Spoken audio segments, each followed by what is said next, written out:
Hello, everybody. Welcome in. Good morning, good evening, good afternoon. Hello. Good morning, good evening, good afternoon. How is everybody today? I'm full of pizza, carb loaded, pretty bloody tired, I tell you.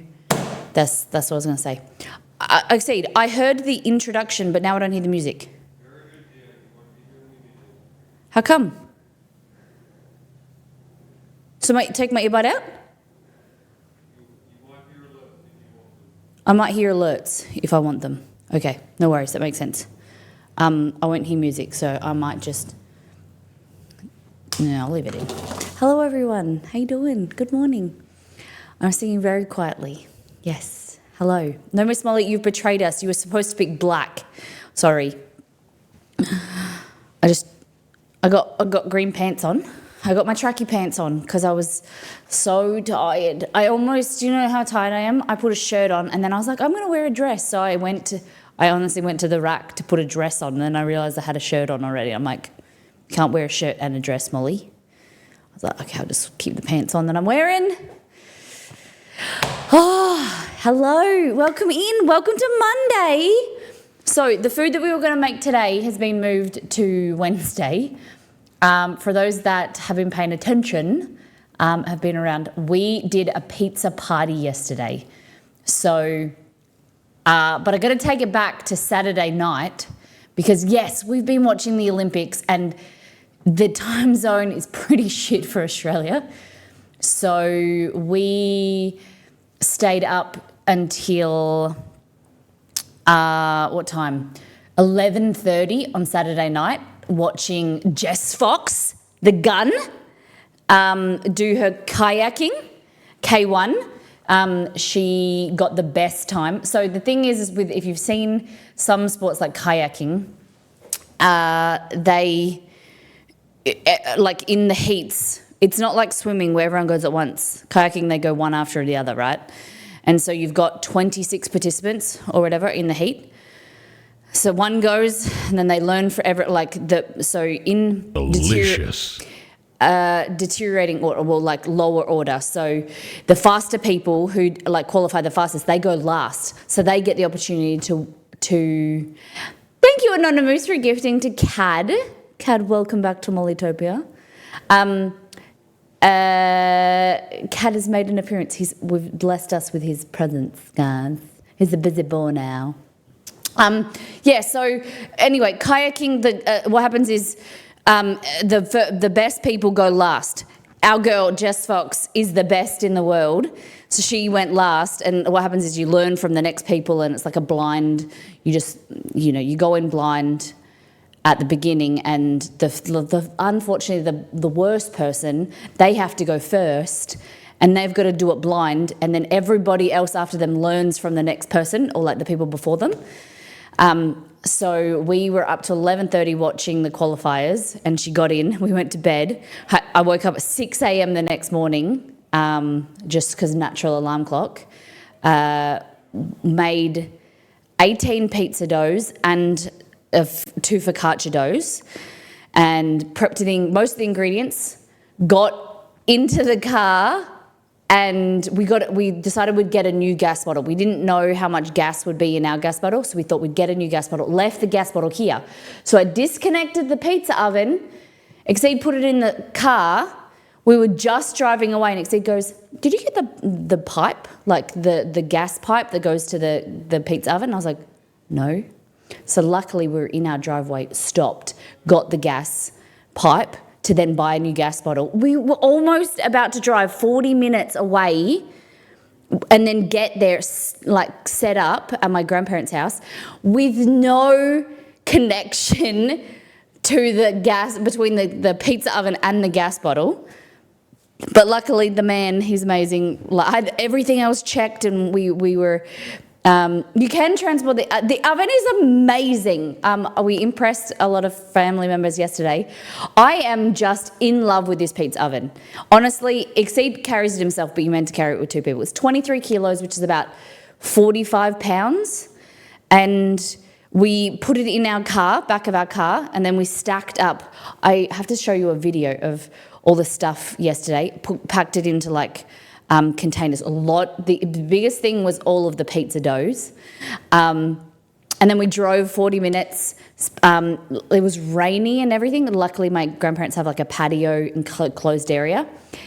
The issue is, though, we're very lucky out here, because remember how we're talking about smoke and like the smoke when it's kind of visible, but it kind of blows away because we're just undercover here, not enclosed in our backyard. Well, my grandparents have an enclosed area, and let me just say that I made a little mistake. I had an extra focaccia loaf, and I was like, I don't want to put it in the oven. I don't want to make another focaccia. So what I'll do is I'll just put it on a tray, or like put lots of flour under it, and I'll see if I can bake it like a pizza. It was very sticky. It stuck to the bottom of the pizza oven. Just as the time all of my family arrived, within a few minutes of each other. So here's Exceed and I setting up with my grandparents, decided to, while the pizza oven is heating up, cook this pizza. It burnt to the bottom of the pizza oven, smoked out the joint. So here I am making pizzas usually every Friday. I'm getting more confident. And then with the stress of having to cook for 20 people, they walk in and I've burnt and I'm smoking out the area and I'm like dying inside. But ended up all working well. We cleaned it. Family made pizza. I made pizza. I was just like topping. My brother Belgor was topping the pizzas and I was cooking them. And they turned out so good. The best pizzas I think I've made so far. The dough was spectacular. We have a few leftovers that I'm not going to make pizza dough this week because I have, I think, about 8 pizza doughs frozen. So we're going to see how they turn out. Yeah, it was really lovely. It was my granddad's 85th birthday today, so we all caught up for lunch yesterday. Nearly all the family, and you know he's so sweet. Did lunch and we ended up only cooking about 12 out of the 18 pizzas, and my grandma was doing dessert, and she said, bless my granddad, she said, "Do you want to do cake now?" And he said, "No, can we just do the dessert?" Which they did it in a random order. He said, "Can we just do the dessert first and do the cake at the end, because then they'll all leave." And he wanted us to stay there as much as possible, and stay as long as we could. So he didn't want to. He said, as soon as we do the cake, then they'll take the photos and then they'll leave. So he wanted to push that back to the end. And he did a little speech. He's it's just, it was 20 of us as a normal family, but he wanted to just do a little speech. And, he's getting to that stage of his life where he's thinking about the end. And, his brother passed away and his funeral is this Wednesday. So he used to be a stubborn old fella, cranky when we were growing up as kids, but he's just mellowed and softened as we've got older. And he's such a beautiful man, and it was just a really nice day to spend with them and with the family. It was really lovely. So, yeah.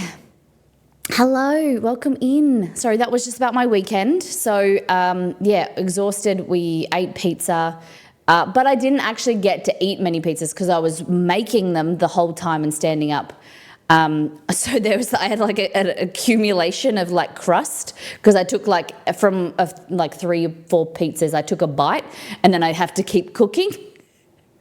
So I didn't really get to eat much yesterday. I had some apple crumble, but when we got home, Exceed said he didn't really eat much either. So I came home and we made 3 extra pizzas. We only ate 1 and the rest is in the fridge. So it was a big day. We stayed up till 9:30 and then we got up at 6, so we're a bit tired. So I thought we'd move today's menu to Wednesday. So we're making the chicken and dumplings for Antamina and the maple syrup pie for Anne. We're going to make that on Wednesday. Today we're going to be making just something simple. I have some butter chicken in the freezer. So we were talking about butter chicken loaded fries last week. So I was like, let's make them. I bought some frozen fries and I thought we could make some kind of semi-poutine, buttered chicken poutine. What do you think? So tell me about your Olympics. What are you watching? What have you been seeing? How was your weekend? Are you getting burnt out on brownies and pizza? I was thinking about it this morning a little bit. I think I need like a little bit of a break from pizza after yesterday. My skills are getting better. I still kind of have no idea how to use the turner thing, but I am getting a little bit better. Brownies, I made a whole bunch for my auntie and my granddad over the weekend to give to them. There's some photos in Discord. But I had some like scraps, like some edge pieces, and I just was like, I'm just going to put them in the bin. Like, I can't bring myself to eat them. And I'm just, there's like enough for a while. But I did my first order. I made a whole box for my auntie, which had eight brownies. So it was like 4 different flavors. And then I've got an order for August. So a little bit of an update. Packaging sample should arrive this week. So I'm hoping like that it should be overnight, it should be by airplane. So it should arrive this week. And hopefully I can show it on stream. Then next Thursday is the inspection for the kitchen. So that's amazing. And then we're ready to hit the ground running. As soon as we're just waiting on packaging, and the things that I can do is, we need to do is print, finalize the designs for the postcard. So when you buy a gift for someone, it comes with a postcard that I will write a note for you, and then it comes with a ribbon. So I've got to source the ribbon, I've got to finalize the design for the postcards, get them printed. Then it's just website design, and I'm waiting a lot of this on Exceed to run ideas through him, because I've got like these grand ideas we've talked about on Brownie Streams, but implementing them is going to be a little bit hard. So we're going to have to sit down, and he's had so much on with work with the CloudStrike thing, and he's got a lot of different projects going on with the global kind of teams. So he's been very busy. So it's just kind of, it was supposed to be this weekend, we were going to sit down, but we just had no time, so that's just going to be the delay. But it's all coming together. So not this Thursday, next Thursday will be, she asked me what day, she wanted to come tomorrow. And I was like, nah, need a little bit of time, let's just delay it as much as we can so I can get the ingredients, do the labelling. We might do a stream from the kitchen next week. I've got to see, I might just do it on my phone, like going there. We're borrowing, so my auntie and uncle have a house that we're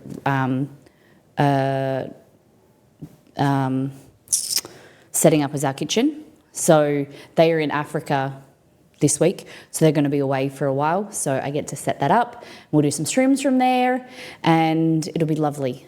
Just labelling everything, setting everything up as like a domestic, kitchen, or like it's kind of like a semi-commercial kitchen within the house. So it's going to be good. Then we're going to start making. I was watching the synchronized diving every single time. I was amazed. Oh, aren't they incredible? I just think I love nearly all of the sports. I think there's some that are a little bit I don't understand. I'm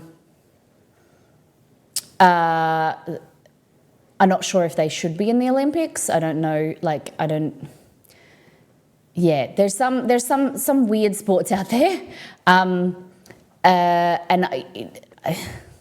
there's some. I don't know. Like, I don't want to be disrespectful, but there's some things out there that I'm like, do people do this? But it is pretty incredible. It's just from like an objective, subjective point of view, like how are you going to, like the judging, how is that judged objectively? Like breakdancing, for instance, like and it's probably from a part of like ignorance or like lack of education of how do they judge that someone breakdances better than the other person? Is it how technical do the other moves? Whereas things like gymnastics, yes, it is artistic, but there's certain technical things that the judges judge by it. Like they rewatch the movement if someone like is a bit unsteady or they put their foot out, things like that, like objective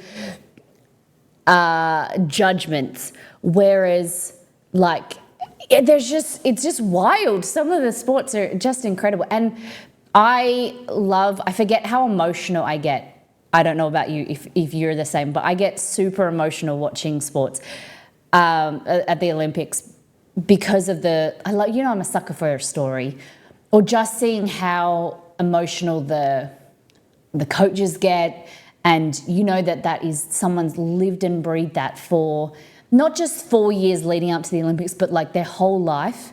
And it's just so incredible to see, to be a part of their wins, but also like a part of the people that have lost.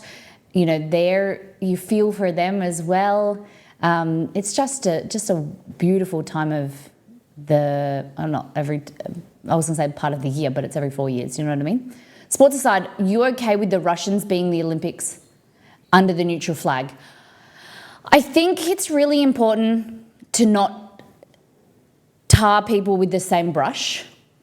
I think that, yes, I'm skeptical of the neutral teams, but I think that, like, if they've got that, they are under more scrutiny than other teams and other countries. And I think that if they have come against all of the negativity, and they know that they are like pretty tainted, right? Like their reputation, yet they've stood up and said, like, I am going to train harder, work harder, work with the Olympic Committee and follow all of their rules and work harder to be there. I think they deserve to be. I think that if they acknowledge that they were doing wrong, like it has to be that you have to understand that probably like the Russians and the Belarusians was like there was no control, or there was no. They thought they were doing the right thing, or they were doing what they were told. And I understand that in history, people say, they throw their arms up and say, I was doing what I was told. You look back at the Germans, you look back at, huge, terrible atrocities and like that have happened, and people say, oh, I was just doing what I was told. There is no denying, we all know, if we were told to do something by a governing body or our parents, even if you didn't want to do it,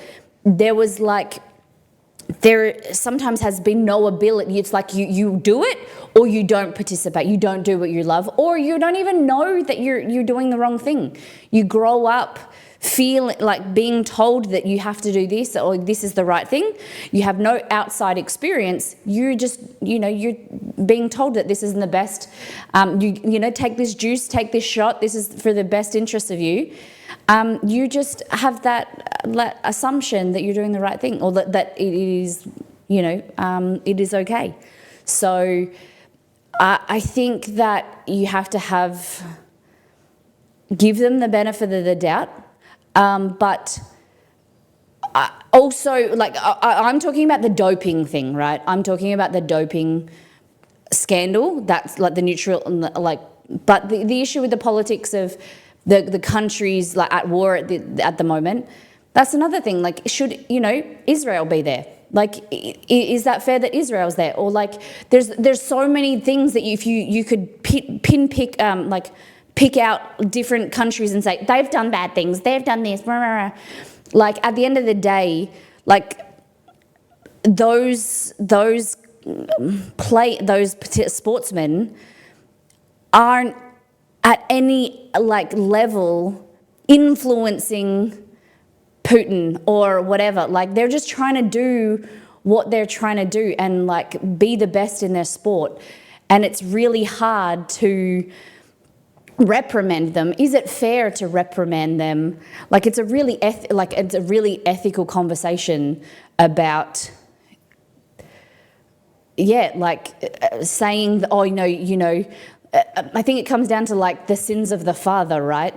In so many aspects of our history and our life, that so often we like to reprimand people from what their country's done, what their family or their past has happened, like things that have happened in the past. It's really shitty. It's a really big intertwined, I don't know. You don't know if you are on the wrong side of history till after the fact. Totally true. But it's subjective, right? Like, what is the wrong side of the history? Like, some people will still believe they did the right thing. You know, it's this whole fucking crazy thing. But at the end of the day, I truly believe that if politics shouldn't be brought into it, if these sportsmen are doing the right thing, following the IOC's rules, and they are not bringing political, that's the whole point of being neutral, right? They aren't being called Russians or Belarusians or whatever. They're there to compete for themselves and work and train really hard. Then they should be given a fair shot. I'm interested to hear what you guys think. Don't get me started on dopes. That's the whole doping thing is like, we were discussing this. We were listening to a YouTube video about doping, and this, I think it was on, I don't know what channel, I can post it in Discord, and it's about the guy who was helping the Americans dope, that track and field, Marion Jones. And he was saying like how easy it was and how he's turned his ways and he's learnt from his time in jail or whatever. But he was saying that like a lot of people dope, and nearly everyone dope. And like if you can't be competitive if you don't dope. Like, and it's just people finding different ways of doing it that just haven't been, said. Like the IOC just hasn't, like, they know about it, but they haven't made it the rule yet. Did they historically carry an olive branch during the open ceremony to promote peace during the Olympics? I'm not sure. Sounds like something. It's meant to be a way for countries to interact peacefully. We need things to bring us together. Oh, yeah, totally true.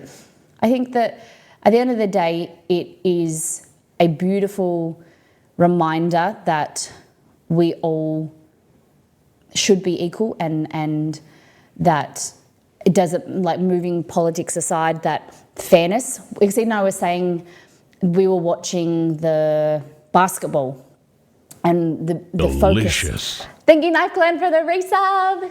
Thank you.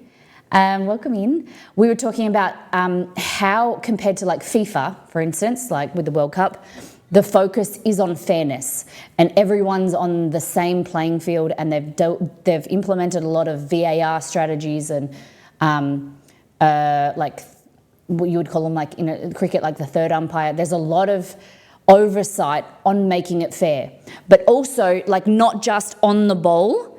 So for instance, like in basketball, the ball was being played over here, but there was a push, and there was a bit of a disagreement between Spain and Australia. And it was so amazing that like they were holding the players accountable for their actions, like not just on the ball, like in the play where the play was, but like, I don't know how to explain, like not on the ball. Like the players were having a disagreement and had a little bit of a kerfuffle. It went to the umpire, and unsportsmanlike behaviour was picked up. They had a moment where you could see what the umpires were seeing, and there was playbacks from multiple angles of like who hit who, and there was fouls, because it's holding the players to a higher standard of like, okay, if you're having a bit of a argy-bargy on the ball because you went for the ball and you fouled or whatever, that's one thing. But if there's unsportsmanlike behaviour at the other end of the field, that is not on. Like you shouldn't bring like a disagreement. You shouldn't treat other players unsportsmanlike. And they were both fouled. Like it was a really great opportunity to hold the players to a higher standard compared to other sports. Like, especially in Western Australian rules football, quite often the players will get up and, close to each other. They'll sometimes there's, a bit of words said, but like if the ball's down here, there's players at the other end of the field, having a bit of a tiff, but like they're like, for instance, at the Olympics, they were picked up on that because that's not appropriate. Like, you should be better than that. And it was really good. I loved it. They throw a stray punch as well in the AFL, yeah. But it's like them saying that, no, you are representing your country, be better than that. And I really liked that. And so I think that the whole atmosphere about the Olympics is really on fairness, and they are there to showcase their skills, and politics shouldn't come into it. It should be like an even playing field. And I think that's what, hopefully we can keep it. You did good on the women's K1. Yes, we did. It was great to wake up to. We tried to stay up and watch the semi-finals last night, but we were too tired. And by the time it started at 9:30, as I said, like, it starts at 25 and then moves down to like the first in the world, which was Jess Fox. And so we thought we'd be there for a few more hours, and then they come back, and then they did at like 2 a.m. our time, they were going to do the final, and we were just like, we'll call it, we'll go to bed, we'll wake up, and hopefully she gets the medal, and she did. Yeah, so it's good. Olympics is just a competition of who has the best drugs, but I think that's a really cynical way of looking at it. Yes, you can look at it like that, but I suppose some people will say ignorance is bliss or whatever. I'm hoping that the rules are there in place for the right reason, and that people are abiding by the rules. Possibly they aren't, but at the end of the day, if the IOC and the governing bodies know of ways to make it even as possible, they will implement them. If there's a new drug, it's always being updated. And so I think I try not to look at it as a scarcity mentality. I really hope to look at it as a positive thing, that as much as possible they've made it even, and that people are like doing the right thing. Because if we don't have that positive outlook in life, what are we? We're going to start to like see the negative in everything, and it's just really going to affect our own attitude of, painting everything with a bad brush. So I try and look at it as positive. I try and like enjoy, even if it's not my country, watch sports that aren't our country and participating. And it's just, you want to believe in the good in people, and you want to believe that, they've been there, they've worked hard, they deserve it, and enjoy it for what it is. Rules are there, and some people go by the rules and they finish fifth at best. But whatever, America, you guys have the biggest team, I think, out of everybody. Quantity, is it quantity or is it quality? You guys are like putting heaps more money into like training. Is that more fair compared to Kenya? Like, should people have like a training cap, or like a cap on to make it really fair? Like, there's just a whole thing about it. Is it because this country can spend $1 billion on training compared to an African country that can spend, $1,000? Is that really fair? But then, but then USA wouldn't be number one if they capped it. Yeah. But at the end of the day, we look at it as fun. We look at it as an opportunity to get together, the world. And if you just look at the videos coming out of Instagram and TikTok about the village and the players' experiences, like, that's what you want to believe in. Like, that's what you want to focus on, rather than, the Iranian doping. Yes, he might have done it because he thought that he wanted to be competitive and he needed to take the steroids or whatever. But what I'm saying is that let's just focus on the good stuff. I really don't see it that was,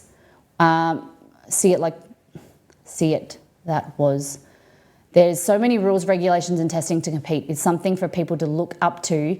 These athletes inspire a generation of kids who want to be Olympians, yeah. The USA isn't even number one. They will, yeah, you wait.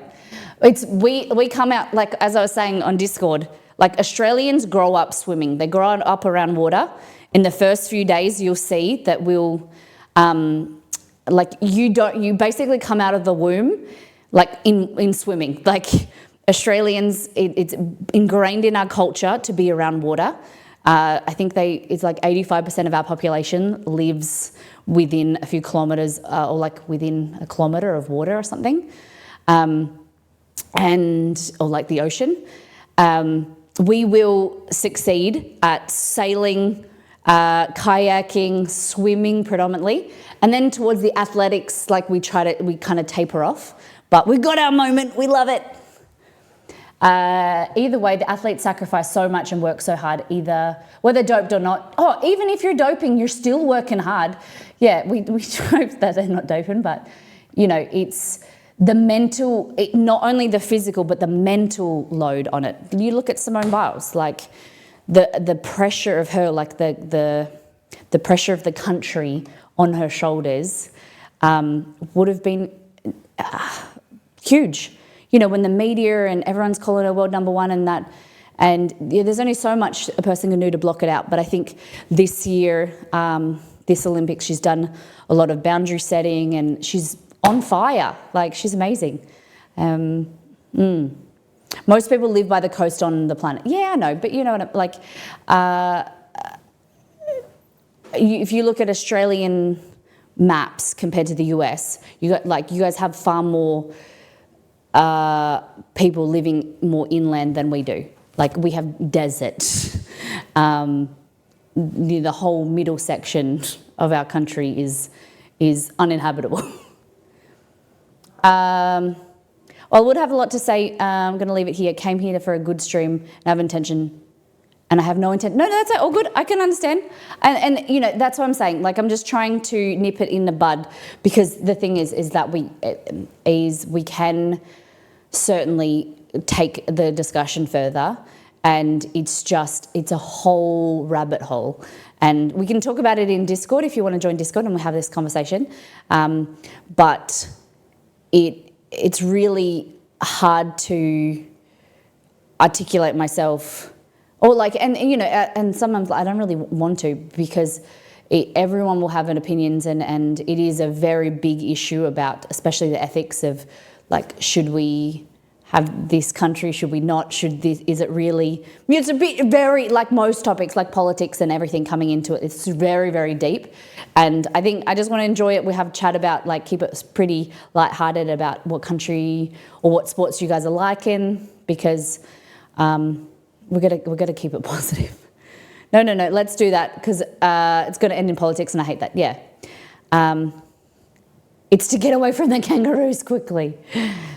98% of Aussies live within 15 minutes of the coast. Thank you, DeSoto. That's the type of information that I wanted.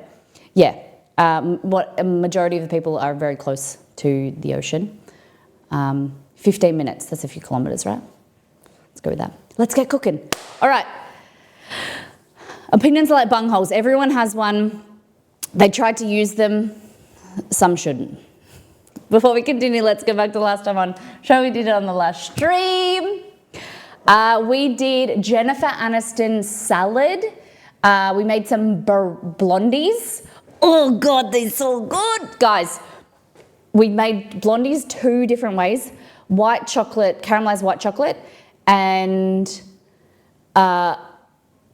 almond croissant blondie. Oh my God, the almond croissant is my favorite. It is like almondy and crunchy. I think I had both of them and I just kept going into the fridge, going back to the almond blondie. Like, it is just so good. The sweetness is just so yummy. It's so good. So that will be our favorite flavor of the month for probably August, we'll see. The Jennifer Aniston salad, quinoa salad, very nice. Probably, if I did it again, I wouldn't put the dressing on all of it. Like, I would just create a portion or a serving and then put the sauce on, because it went a bit soft, but it was very tasty. $15 in tips from Shadi, 5,000 bits from Mac Attack towards our grocery bill. 3 subs, resubs, gifted subs, new people in the form of follows, so thank you for joining. If you're in Australia and you would like some sourdough starter, press the wrong button.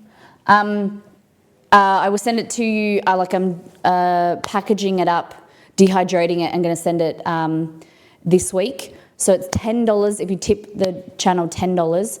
I'll get in touch with you for your address and send you out some sourdough starter. He's strong, he's agile, his name's Archie, and he will make you some delicious bread.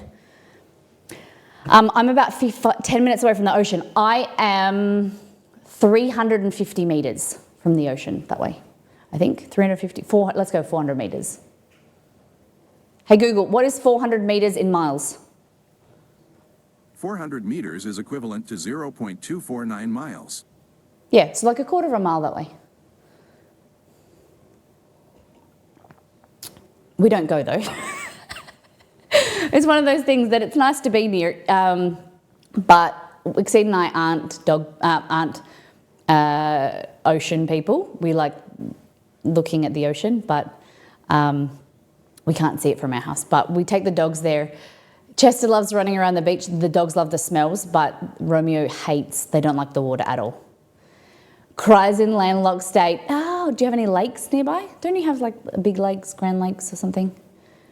I didn't say I was running or even walking fast. I don't give that imperial. All right, let's do a deep dive into Discord, show what the community has been cooking and eating.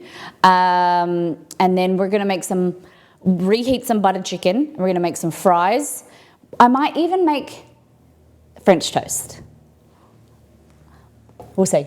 I was really tired, but now I've had a coffee and now I've started chatting to you. I'm amped up talking about the Olympics. I've got a bit more energy. Okay, so this is All Things Food. It's our Discord channel with you, literally all things food. Things that you've been cooking, things you've been eating, food-related videos, things like that. Everything that is food-related goes in this channel, except pizza. We can put your pizza photos in there, but pizza suggestions are in pizza. You ate a cold sausage. What type of sausage? Beef, pork? This is Beware. This is part of her other cookies that you saw, that she got some banging cookies. Oh God, I just thought it was close, but now I'm gonna, where's these bloody, oh my God, when did you post them? No, this is too far. I've gone far, where, huh? Where's the cookies? The cookies, oh here. Okay. These are the cookies. Oh, come on. There we go. So these are the cookies. Loaded cookies. So she said that this is the one called the reverse. It is peanut butter with chocolate inside, not instead of chocolate with peanut butter inside. Interesting. Maybe more in the center. He liked it, said it was very peanut forward, no photo. Oh, hold on, what's this one then? Oh, this is the brookie. I'm confused. So it's a chocolate cookie with cookie dough inside. And then the peanut one isn't shown because he ate it too fast. He's watching House. Nice. Good show. This is the company that do brown butter in bulk. Might see if I can get some. What do you? Please show us photos of what you're growing. I'd love to see that. I saw this on a barbecue subreddit, I think. Has anyone had this? Plant-based mozzarella. So it's pourable mozzarella. And our food scientist extraordinaire, Liz, was saying that plant-based cheeses, the issue that they have is that they don't really melt. They're not very stringy. They don't really melt very well. Whereas if you put it in a liquid form in the first place, then it will be stretchier. So this is, she said this company, Myokos? For some reason I want to say Mykonos when I see it. But she said this company is like the best that are doing like plant-based cheeses at the moment. So it's in the US, but I thought it was pretty cool. The idea of it sounds a bit gross. Hey Nido, welcome in. How is Queensland? Be right back, laptop is overheating. Okay. Surely this will be banned in the EU. Plant and milk, they don't like that. Oh yeah, they wouldn't call it plant milk, right? They've got strict rules, is that right?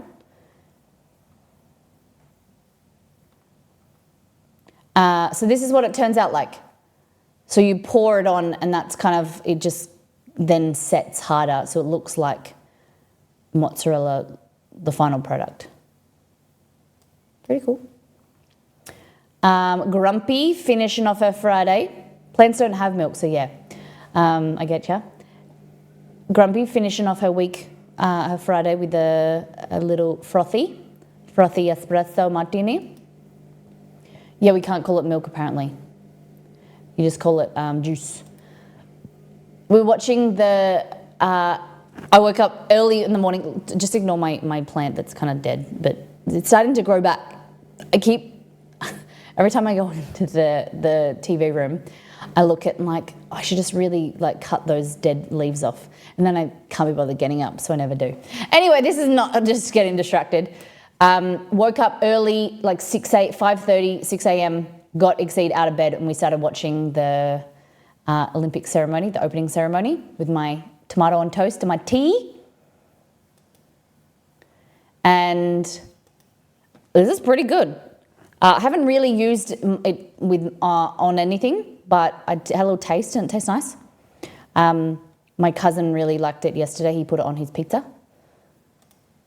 Then we got Kate burrito bowls with chicken. That was good. Yum. I love Mexican rice. Yum. Beans, chicken and beans. It was good, Kate.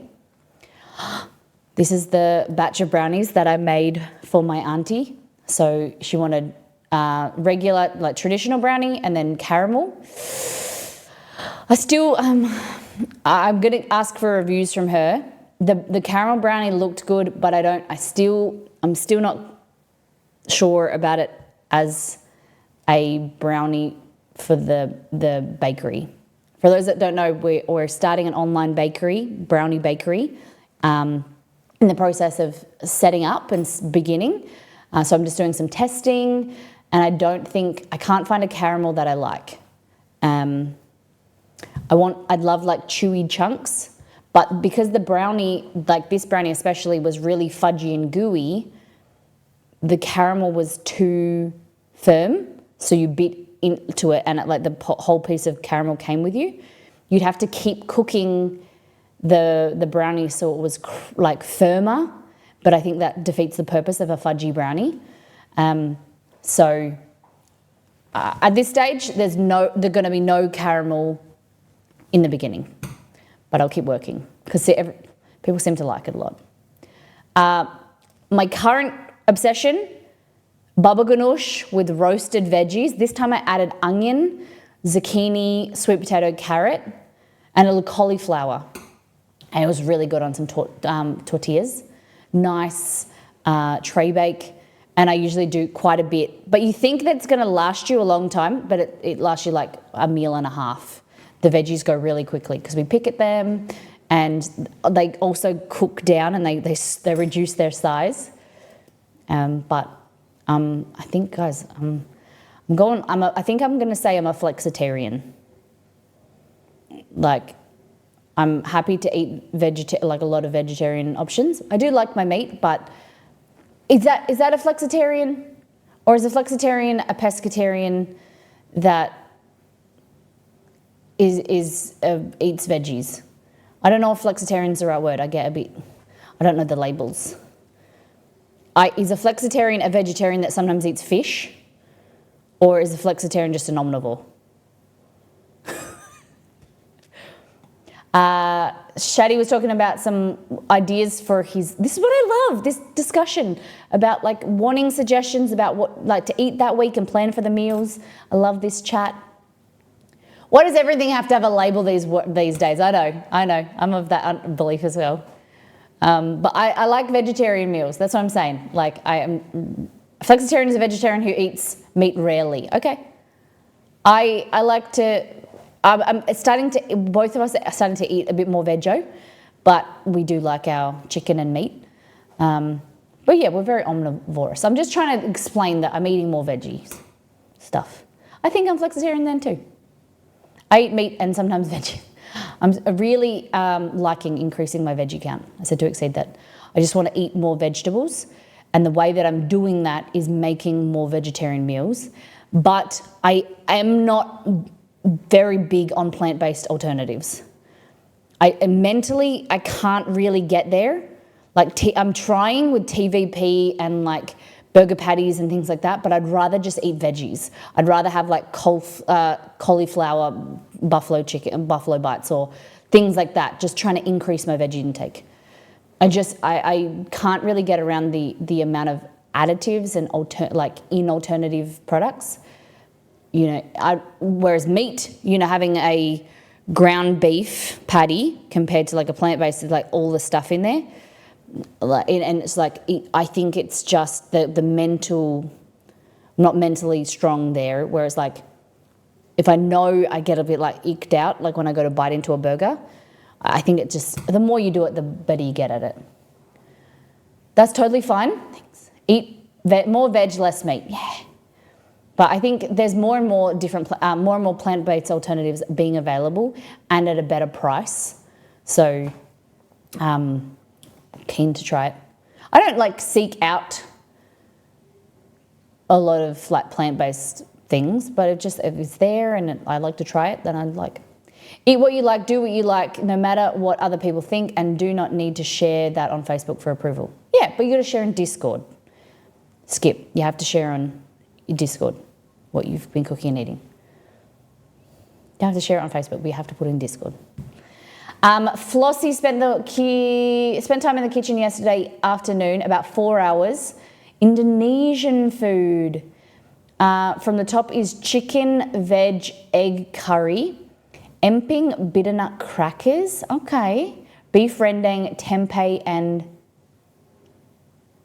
perkendel. Potato cakes. Kurup andang. Shrimp crackers. Whoa. That looks good. Yum. I ate tempeh for the first and only time in Bali from someone on the street.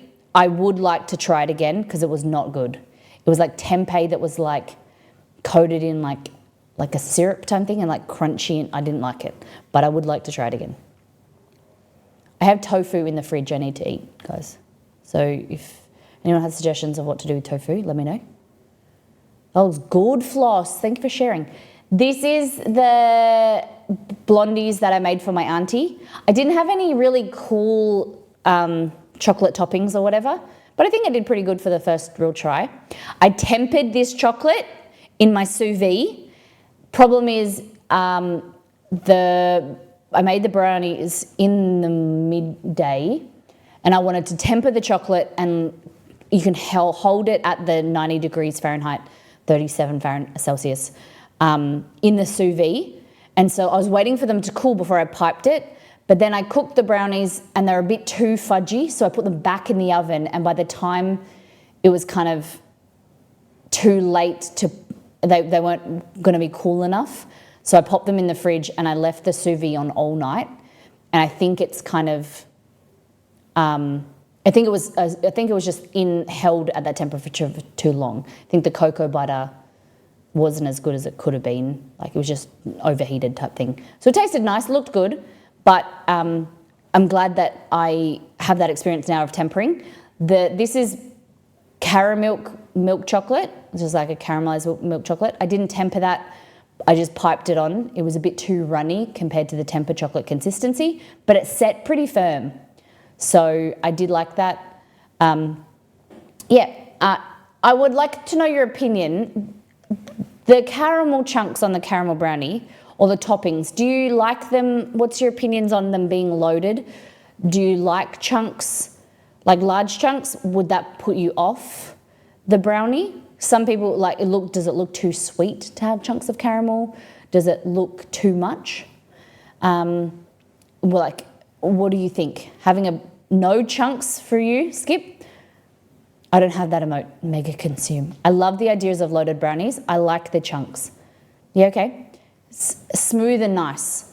They're not gonna, there's gonna be some toppings, like there's gonna be chocolate and like this is flaked almonds. I'd probably add a bit more flaked almonds, but you prefer swirled caramel, okay.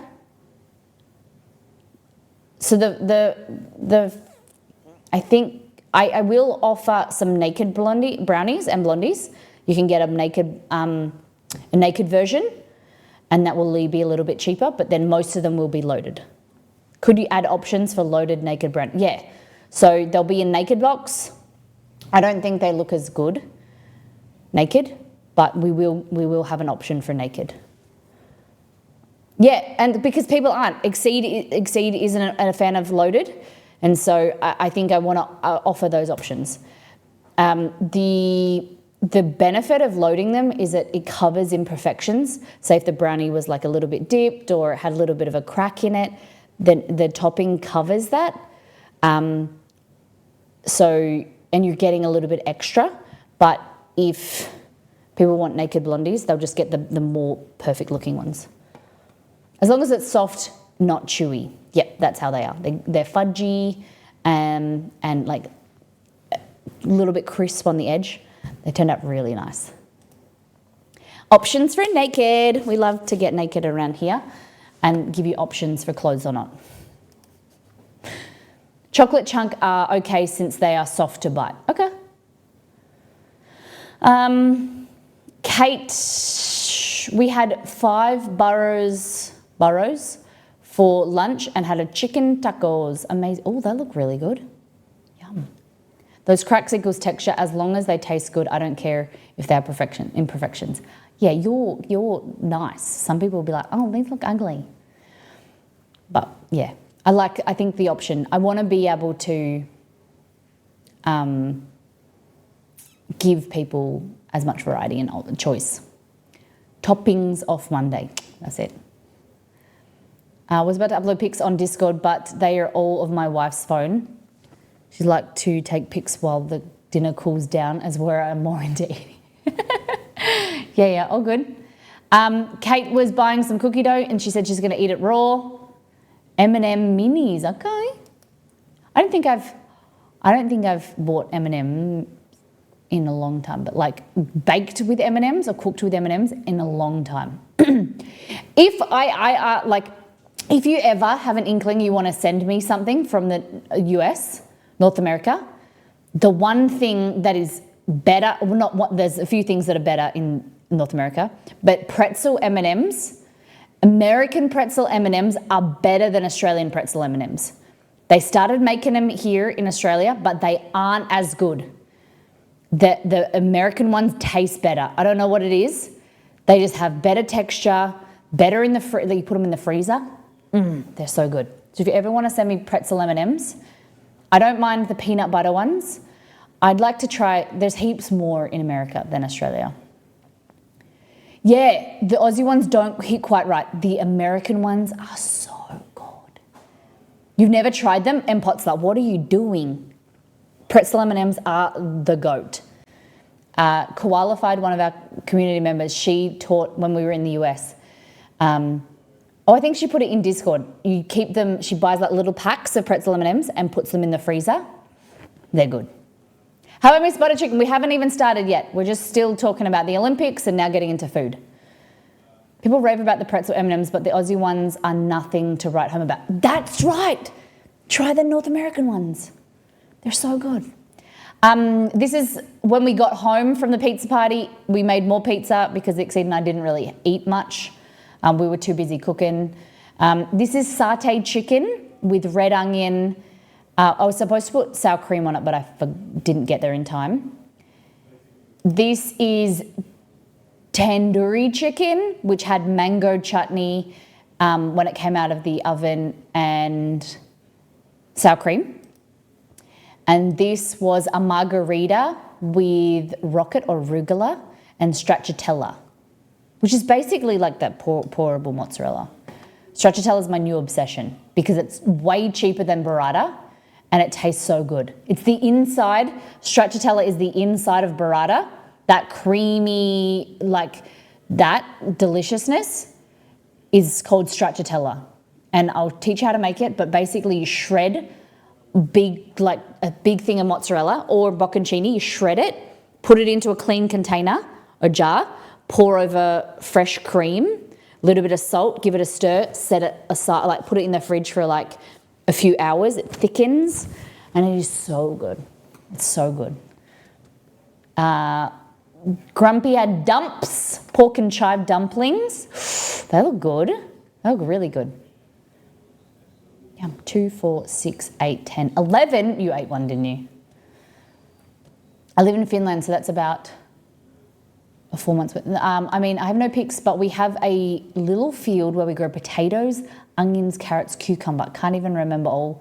And at home we have, for some reason I thought you were American. And at home we have a greenhouse for tomatoes, cucumber, watermelon, chilies and herbs. Wow, that's amazing. That is fantastic. I've always wanted to go to Finland. This is the setup yesterday. So my grandparents had like a patio covered area. So we put the oven there and gas bottle, brand new gas bottle. So now we have 2. Why? I thought you were American. Just because you were talking about I don't mean this disrespectfully, because you brought up politics.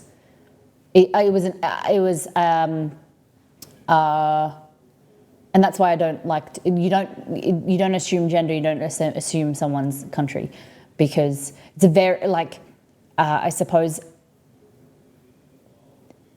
yeah, it's just a very generalization about what a North Americans talk about politics. And so that's why, yeah. Oh, wanting to visit Finland, I mean, nothing here. What do you mean? I think Finland looks amazing. You just say that because you're from Finland. I think it would be amazing. And I was going to say your food, but you eat a lot of weird seafood. Trees and lakes, that is beautiful, buddy. What are you talking about? Trees and lakes, terrible. That's a terrible thing.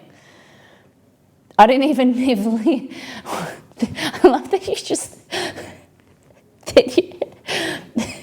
you just negated what you said. There's nothing here, just trees and lakes, that's all. But I don't live near any lakes. Oh, I live by the sea. So you need to now say that there's trees, lakes and sea. This is me. Yesterday I was trying to get ready, and like especially with family, I don't know if you have this, this self-consciousness that I do. My biggest stress when I go to family events is like, what am I going to wear? Because my family, lovely, very close family, but they're always like nitpicky about like, what are you wearing? How is it, like, you got any marks or clothes on it? Or like, there's just a bit of a stress. It's like everyone has an opinion, right? So I get stressed about what I wear. So as a joke, yesterday I put on my my jumpsuit, or what we call it, like overalls, coveralls. And I said to Exceed, what do you think of this? He goes, you wouldn't wear that. And I was like, yeah, okay, I wasn't gonna, but now I am. So he goes, wow. I guess I've never seen you get dressed so quickly. So I wore overalls. Lucky I had a shirt underneath because it got really hot. That's me in my overalls. It's a really terrible photo, but that's our setup. So he did a great job showing the setup. So we ended up having all the, my auntie helped chopping up all of the toppings, and we put them out on plates. And I was cooking, these were our bases. There were old tubs. And I also put some, it was so cold that they weren't proofing quickly enough. So I had to put them on top of the heat, the fireplace. And then, so that was 3, 6, 9, 12, 15, 16, 17, 18. And then there was, and there was more focaccia as well. It was good. Cobra Kid, are these My Blondie recipe? That looks amazing. There's so many. Did you double the recipe? That's a big tin. Wow. Blondie, I made blondies. As you can see, someone stole one. Nice. Hope they were delicious. Looks good. Beware frozen treat from Target Biscoff ice cream bars and cookie and cream ice cream sandwich from Target. Australians go, what? Target sells food? Yeah, American Target's the best. That looks good. How do you rate this Beware out of 10? So that is known as a cooking jumpsuit. We call it, we call them overalls or coveralls, or it's just basically, it's what workmen wear, like mechanics, or you could use them for cooking, but it was just very comfortable.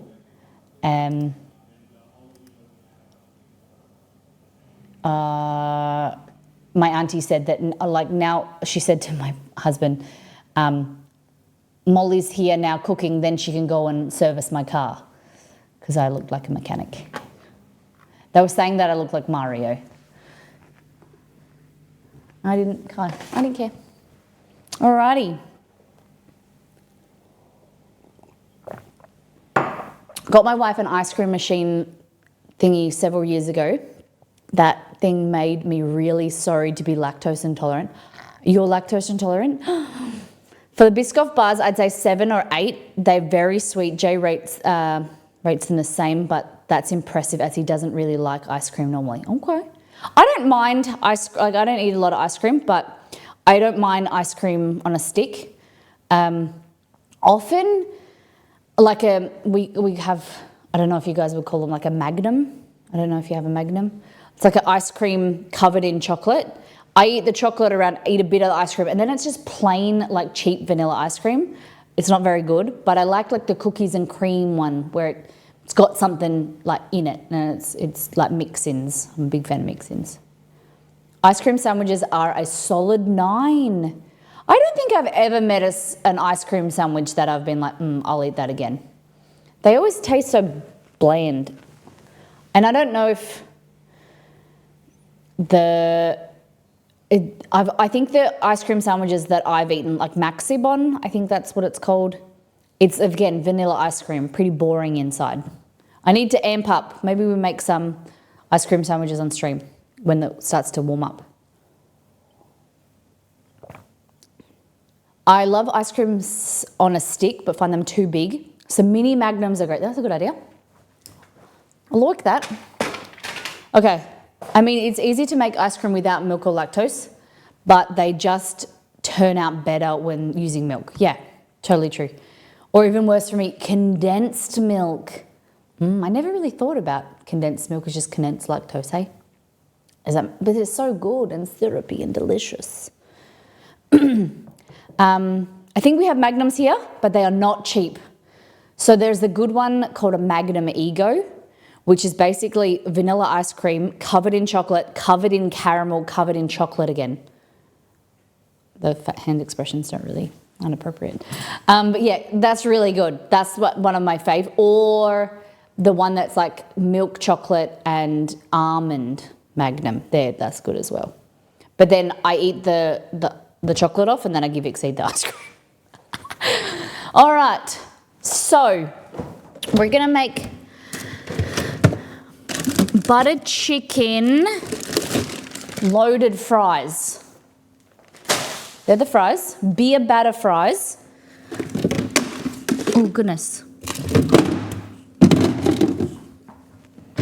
And I have some buttered chicken here I made like 2 weeks ago. I'm gonna defrost that. Let's go 4 minutes. All right, so these are, I saw they were beer battered and then I didn't realize they're shoestring.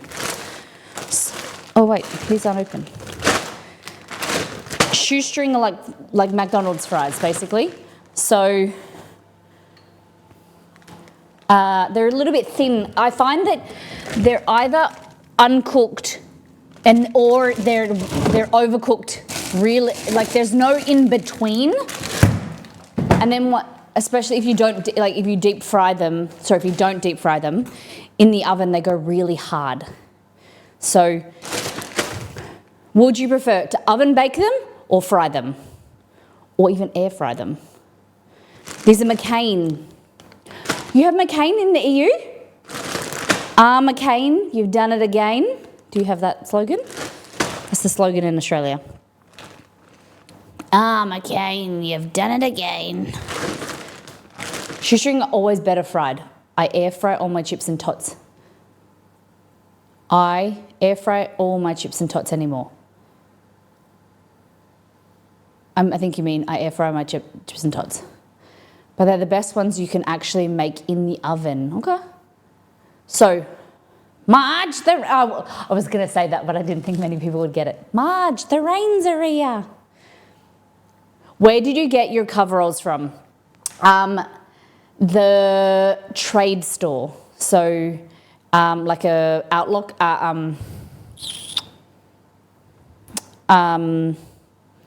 like where the tradies go to get their coveralls. They were on sale as well. They were really good. They were like $35. It was so good. I can show you the brand that you can probably buy them online.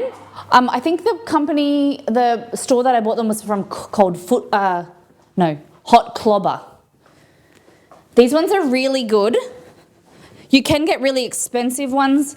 My cousin is the rep, I found out yesterday, for King G. But these are called Workforce.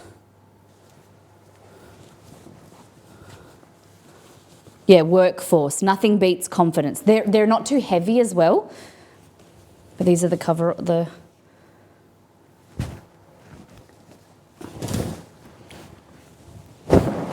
The thing I don't like them, they have false pockets. So I might even get them sewn up. So you have a false pocket. So you have pockets, but then if you're wearing, like if you're a tradesman, you're wearing pants underneath your coveralls, you can put your hands into your pants pockets. They're really good. I love them, Grumpy. They're so comfy. And these are a little bit big for me because I have a really small waist. They're a bit baggy, so they aren't as flattering, but they're, if I kind of put a belt or something or like scrunch them up, they're quite flattering. Very, very nice. But obviously men don't have a small waist. And I couldn't find any female ones that day. Those pockets are only scratchables, probably. Okay, so shall we fry? Should we bake? Should we air fry? Or should we do a variation? Should we try which is best? Do all three?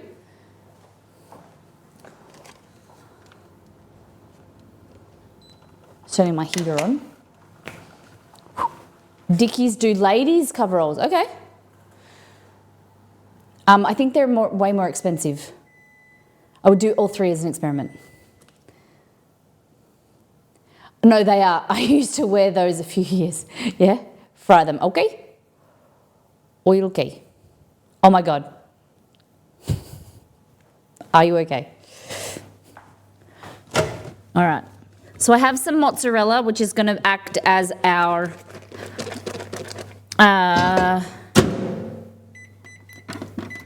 the mozzarella is going to act as our cheese, like our cheese curds. Okay, so we'll do all three. Here we go, third time's the charm, or fourth, who counts? Oil, fry them, oil. I understand what you mean. No, that's not the tray that I wanted. This will do.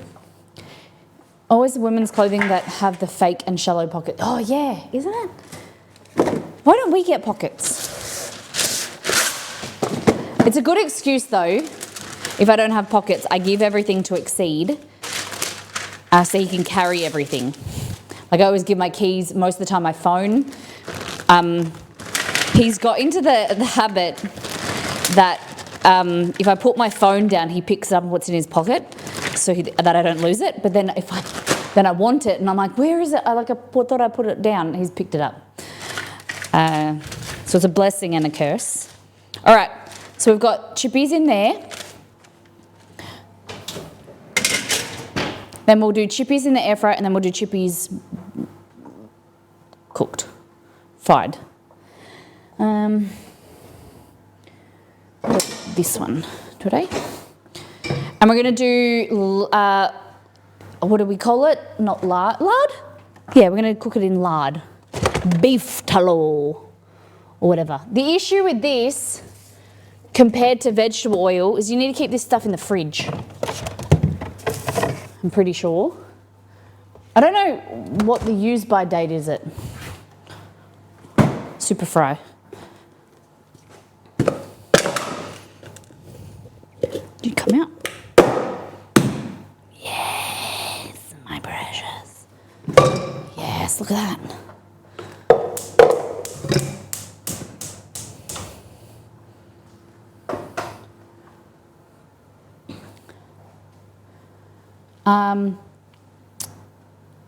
We don't want phones to mess with all the figures when you wear those tight outfits. Was it that beer batter? We have McCain, it's all just regular. Yeah, it is a beer batter.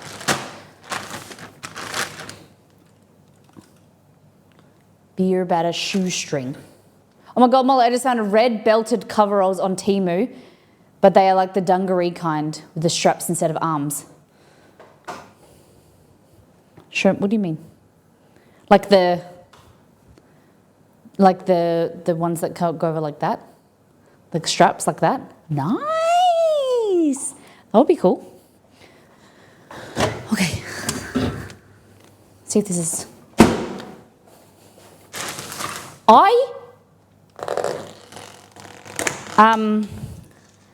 Guys, Temu, AliExpress, big fan of recently, big fan. AliExpress is doing it for me.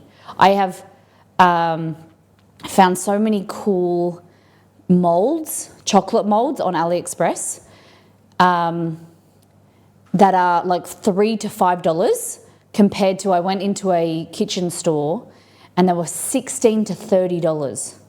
They're hugely expensive and means that I can buy way more and have more personalisation for the bakery. Okay, look at this. Miss Molly butter chicken still frozen in the middle. Look at that. This is in my cookbook, First Things First. If you haven't got that, you need it. This is a really yummy recipe. My wife has loads of those. She used to make cakes as a hobby. Beautiful. Did she make them for friends and family?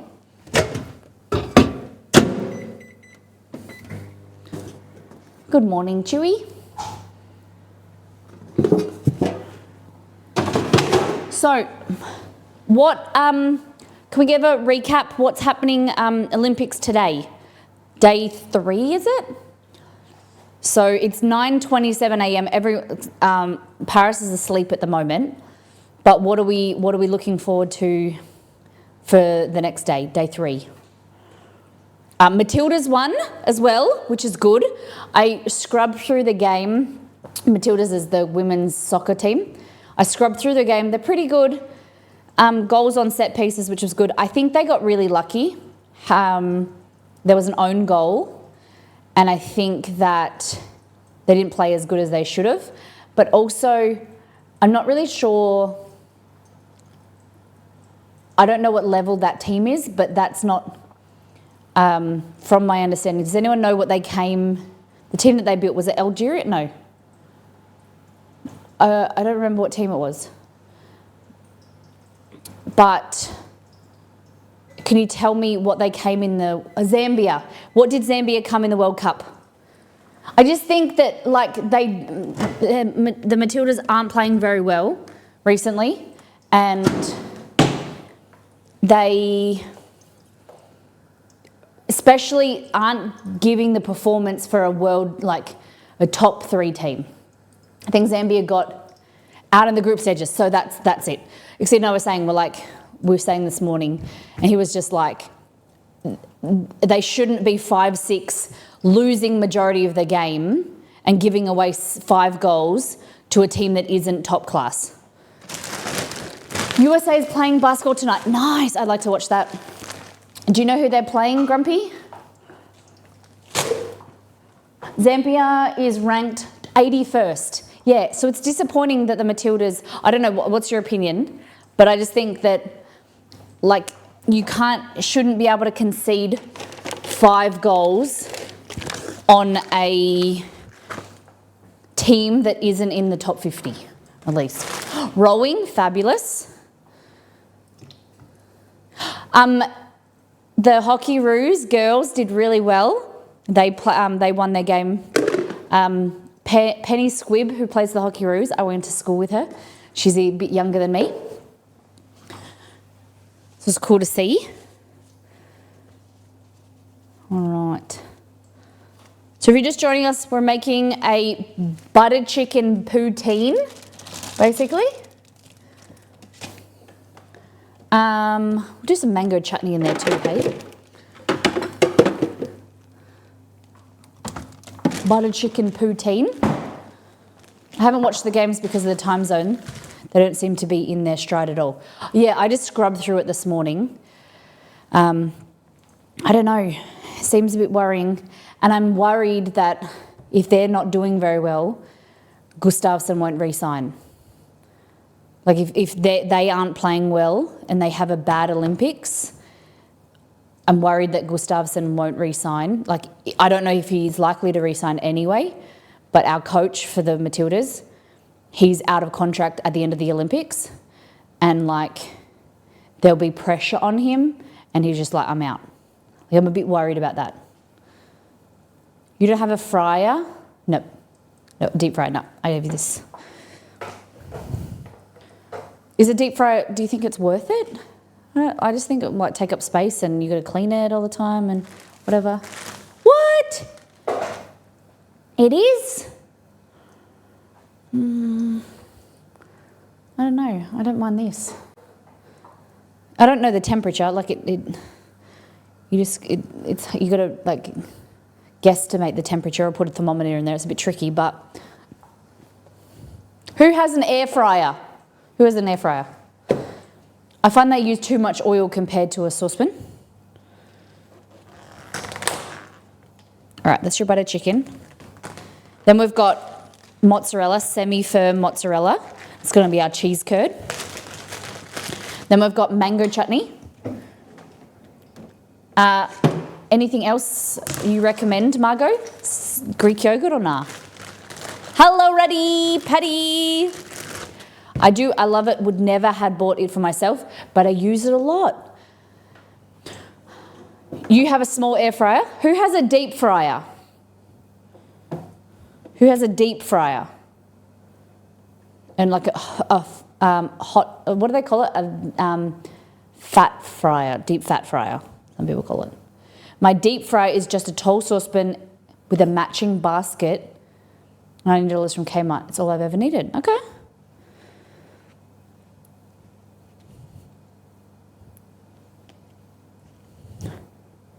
I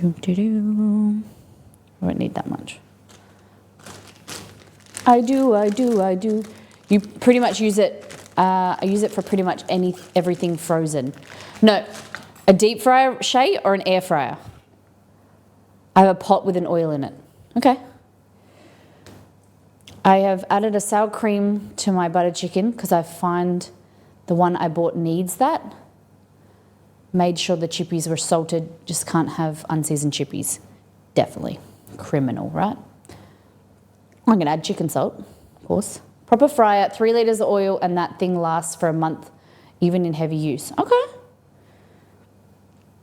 It's something that I wouldn't buy myself. Like, one thing, like the pizza oven, one thing that I would love, but I wouldn't buy it for myself. I like it. The pressure cooker is a perfect example. I never had really used a pressure cooker. A community member, Pod, bought me the pressure cooker, and it's never looked back. It's been like 6.5 years of heavy use of that pressure cooker, but I never would have bought a pressure cooker myself. So I'm very grateful. Okay. So we're making like a butter chicken poutine with a bit of cheese curds, like that. Let's get a little bit of a thermometer in here. I'm just going to go around the back.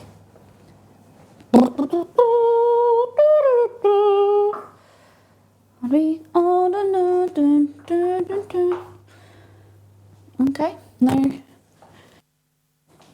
Pizza oven is useless if you have a barbecue. Just get, no. That is where I will tell you are 100% wrong, my friend. The pizza oven, we have a barbecue with a pizza stone. It was so bad. Like it was okay. A pizza oven, you get a good pizza oven, it is fantastic. The barbecue doesn't do the heat from the top adequately enough. Once you get a proper pizza oven, like the Gosney, never made better pizza. I think the community can attest to that. We have made pizza on stream before, both in the oven and in the barbecue, and it just blows it away. The temperature that the pizza oven gets to, and the ease of use, it cooks it from the top and the bottom. What do you think, guys? Do you agree with me?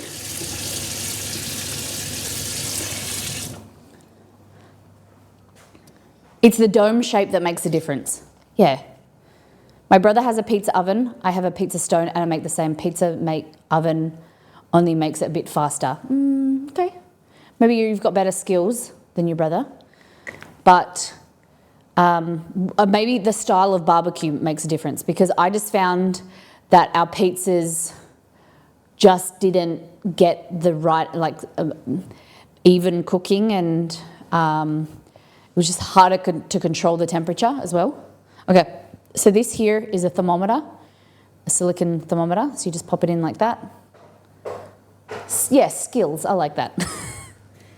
Okay, so turn it on to Fahrenheit. We're going for about 180 Fahrenheit.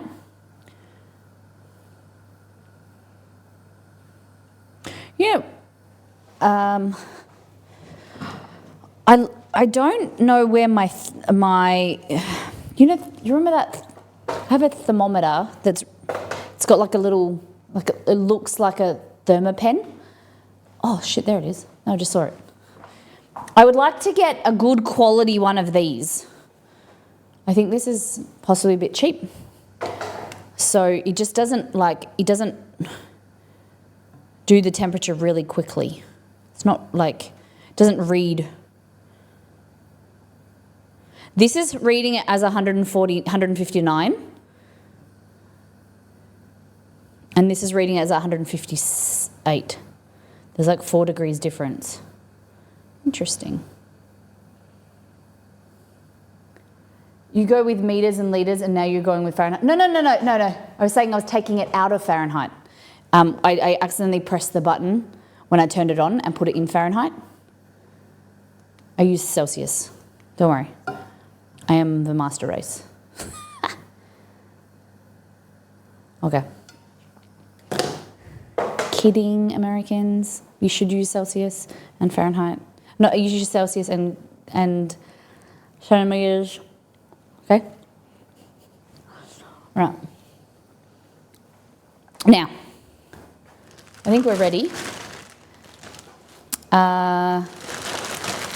So, what are we going to be worried? Have you been paying attention? What are we worried about here? Have you been paying attention?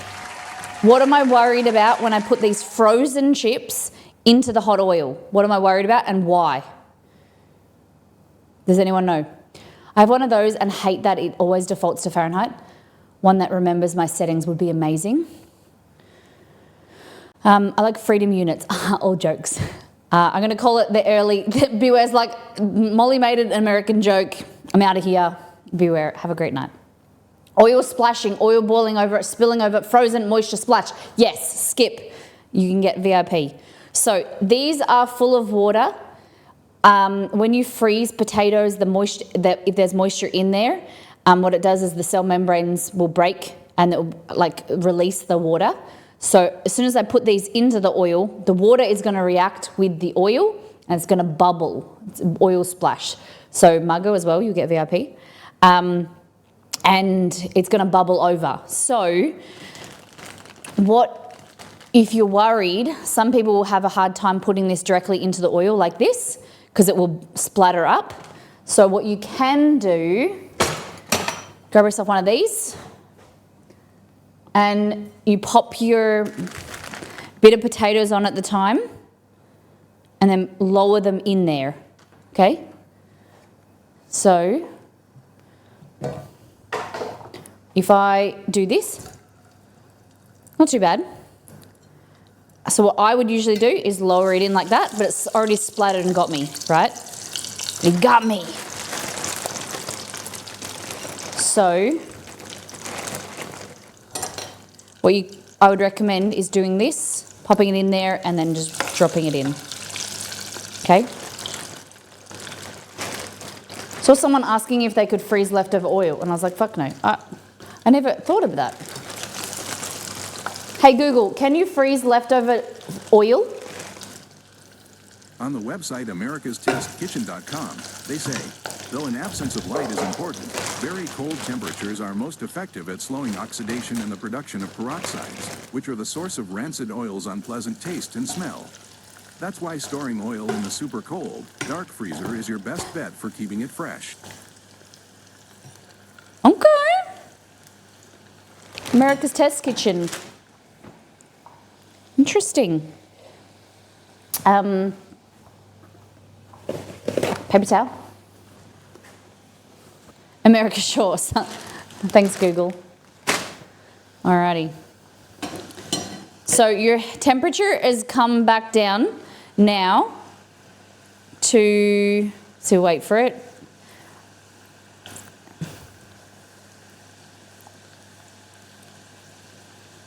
(143 Celsius)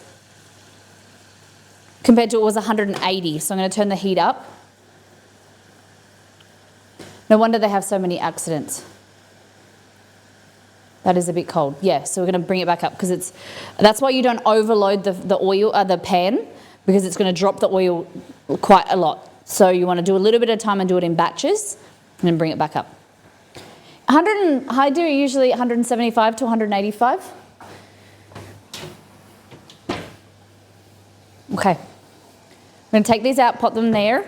Then I have my chippy chicken salt. If you haven't had this, you need to try it. It's the best thing ever. Hey Google, who invented chicken salt? Peter Brinkworth. According to Wikipedia, chicken salt was originally developed in the 1970s by Peter Brinkworth in Gawler, South Australia, to season chicken for rotisseries.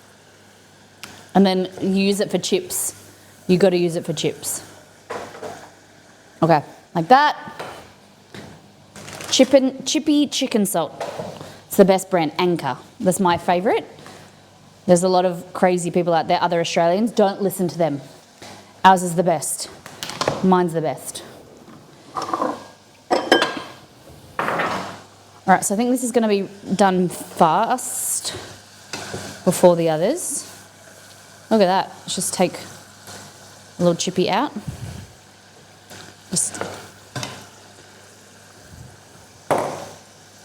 So trying to move away from seed oils. So I'm trialing, this is Super Fry, I think it's called. Animal fat rather than seed oils. Still not needs to be crispier.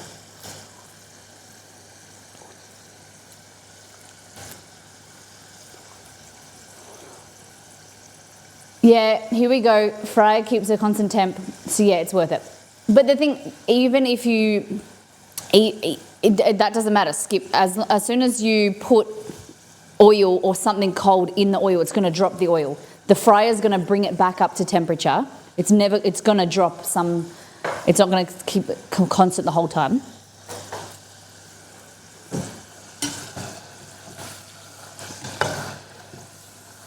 Looking good.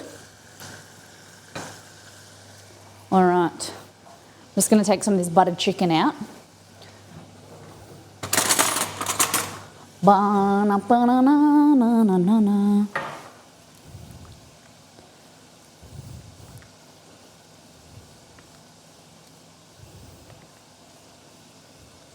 God damn, this butter chicken's so good.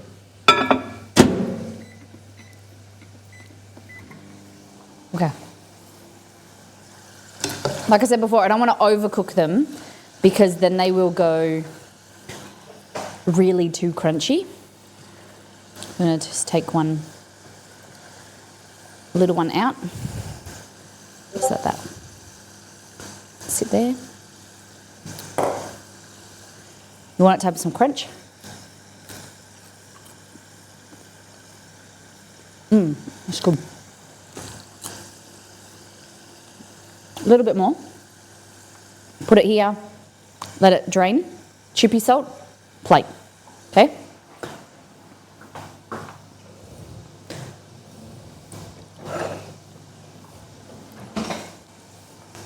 I'm going to put the other ones in the air fryer now. I'm just going to run around the back. They can go for a little bit longer. My air fryer's here. Hopefully it's plugged in.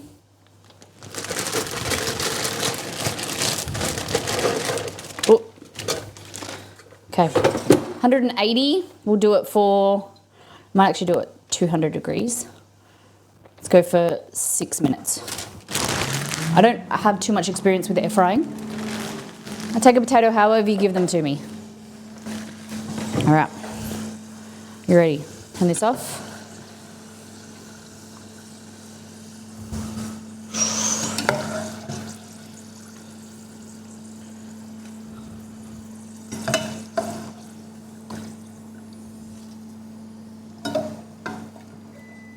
And what you want to do, a really big point of this, as soon as they come out and they're still a bit glistening with oil, you want to cover them with chicken salt or salt, because then that sticks to it. If they're dry, they won't stick. Okay?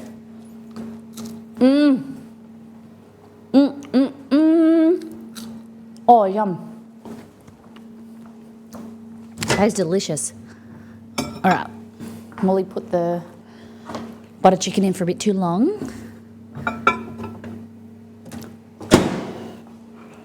Okay. Yes. Okay. Version number 1. Oh, these look good. These look perfect.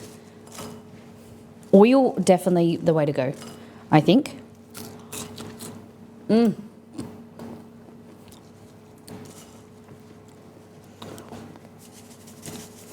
Look at that. Okay. Now, butter chicken.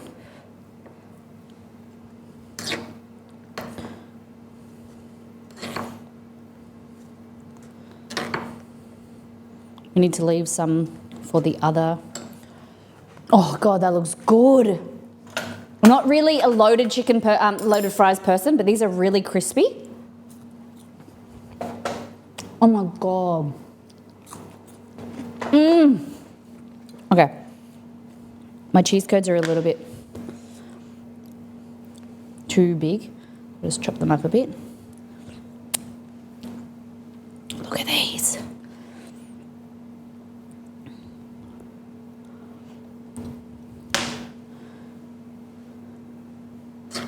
Maybe cover with a little bit more. Probably could have put it back in the oven.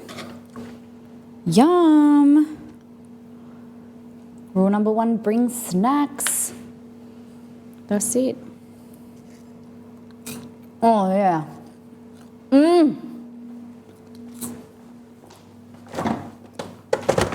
So I'm gonna try with a little bit of sour cream.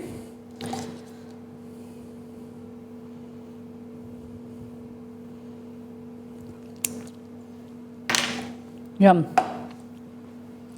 15 seconds in the microwave or a minute in the oven. What are we talking about? Oh, this.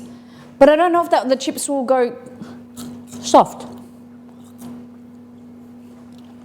I have the viral Dubai chocolate bar, the one with pistachio and Knefe. I've made it. I didn't have proper didn't have proper knefe, so I did, or like the filo. So I got really thinly sliced filo pastry. You want to do it today? That dish, white stripes, the dish and white stripes on the background, you are trying to kill me. White stripes? What do you mean the white stripes on the background?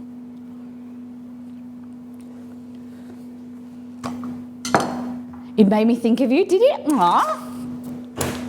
A little bit of mango chutney, just a little bit of sweetness.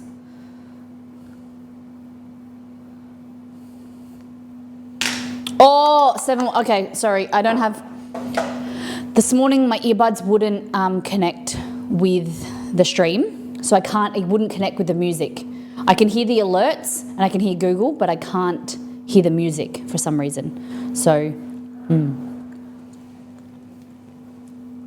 what do we think?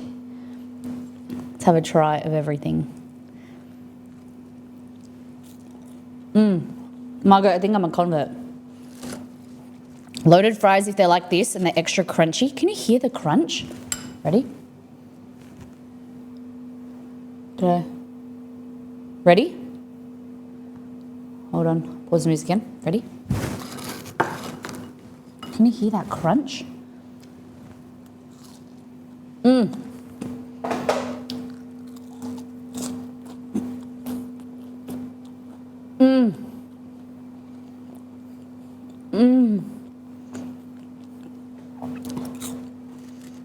Mozzarella cheese, softened, is good. Yum. Thought I liked butter chicken with rice. Rice, baby. But, oh my goodness.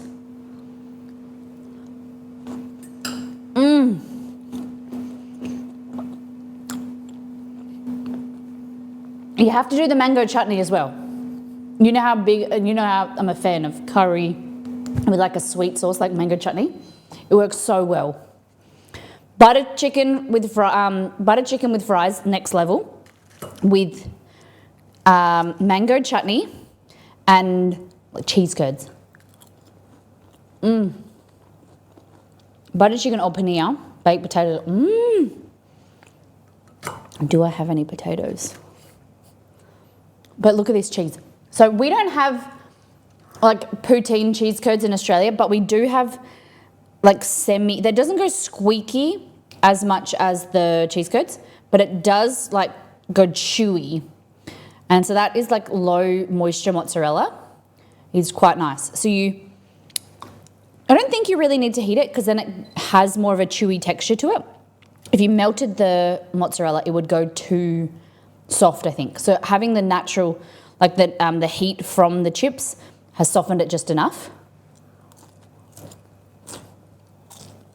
You just have plain fries. I get ya. Ratty Patty, I'm usually with you. I like plain fries. I don't like sogginess that happens when you load fries up, but these are really good.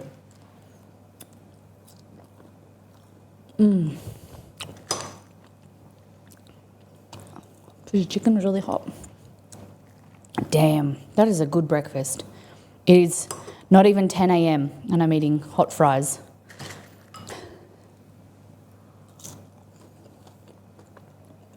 Okay.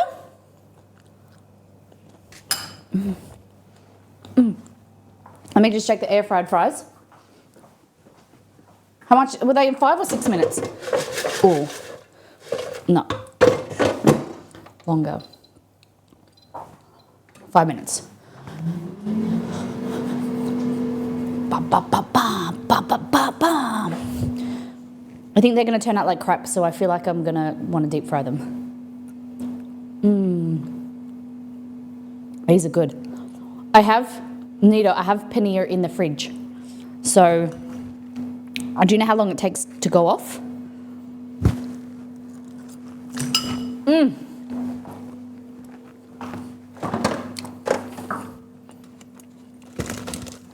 Paneer.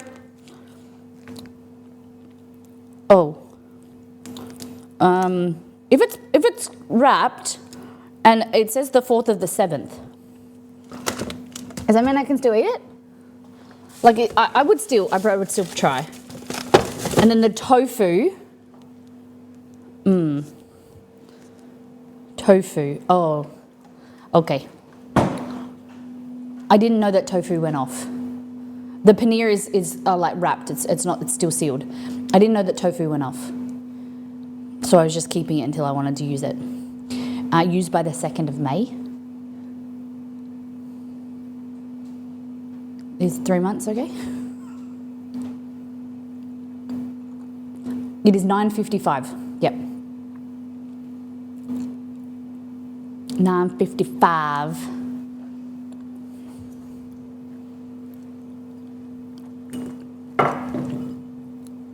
I suppose I should keep some chips for Exceed.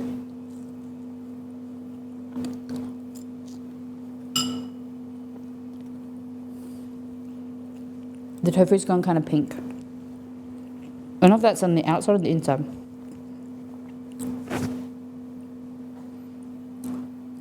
Does it go in the bin? Hey Google, does unopened tofu go bad? On the website foodrepublic.com, they say, in general, unopened tofu that's still sealed inside its packaging will stay fresh for 2 to 3 months past the date written on it, and for 4 to 6 months if it's kept in the freezer.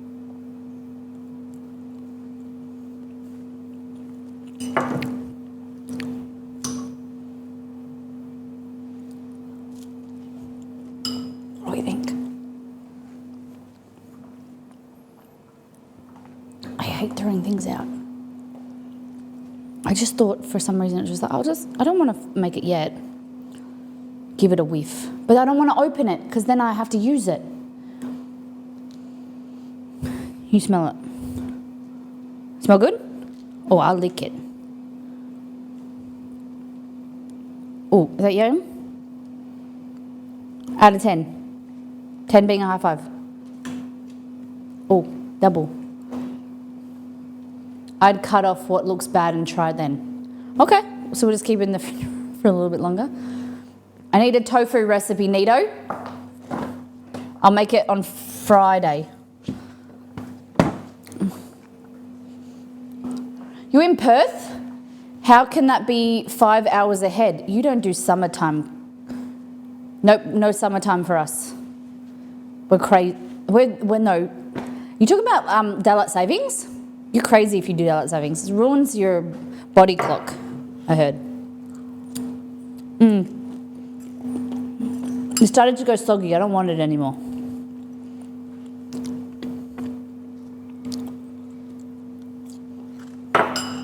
Daylight savings is the best. No, can't tell me. Hey Google, is daylight savings bad for your body? On the website fortune.com, they say, mounting evidence shows the dangers of seasonal time changes, which have been linked to increased medical errors, motor vehicle accidents, increased hospital admissions, and other problems. Jennifer Martin, a licensed clinical psychologist and president of the AASM, Sucks to be said you in guys. a press release. Thank you. Daylight crap is stupid. Dark at 5 p.m. I know. When we lived in Melbourne, I do see why daylight savings was kind of good. When I lived in Melbourne, even though we still live in the same country, it just hits different in Melbourne. It was dark. I would go to work and it was dark, and I'd come home and it was dark. It was terrible, and it was always so cold, and no wonder everyone's cranky in Melbourne. Yeah, it is kind of necessary. I didn't mind it, but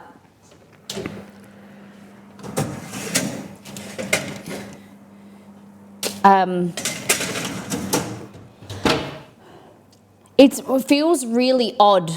If you've ever been to Europe, I don't know if it's the same in North America. Summer in Europe, it might be 10 o'clock at night, 11 o'clock, and the sun's still up. It's so strange. The sun stays up so long. I don't know if that's a Northern Hemisphere thing, but I only remember it from North America, from when I was in Europe. Okay. These are the air fried fries. I'll put them on top. Oh, I haven't seasoned them yet, so they're gonna go here. All right.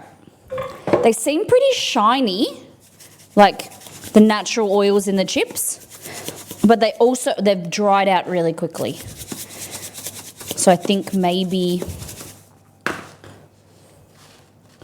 let's have a taste. Okay. Hot. I don't think they're as flavoursome.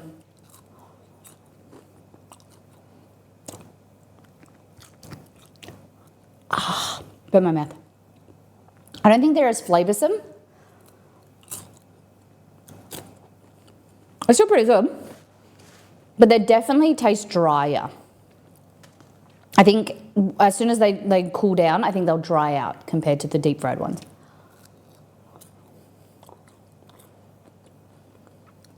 It was never good here when it's about to get lighter in the morning. We turn the clocks and it's dark again. Ends up to wake up, it's dark, work, it's light, get home, it's dark again. Yeah, I get what you mean. No wonder fucking. See, the Scandinavians, I don't think of Scandinavians as unhappy. I just, Scandinavians, to exceed myself, my husband and I, we have a discussion quite often that if we moved to another country, we would move to Scandinavia. The country's so beautiful, they're very progressive. Living in Europe, everything's so close. The food is pretty good. Deep fried, the only proper way to make fries. Yeah, that's what I thought, Margot. Scandinavia has a reputation of people being quite happy people. Yeah. Most of the Scandinavians that I've met are all happy. And like you guys have better work conditions and very progressive in like 4-day work weeks or whatever. Okay.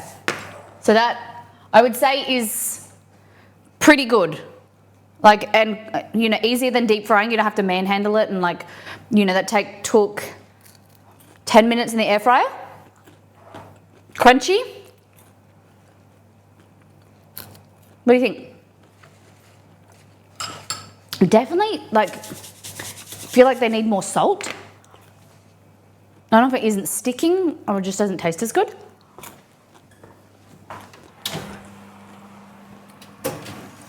But these are taking forever. These are in the oven. These are taking forever. And I think because they dry out way more quickly, they go really dry because they've been cooked for so long. And whereas I think these higher temperature, more airflow, they seem to be less dry compared to the regular oven, but they're more dry than the deep fry.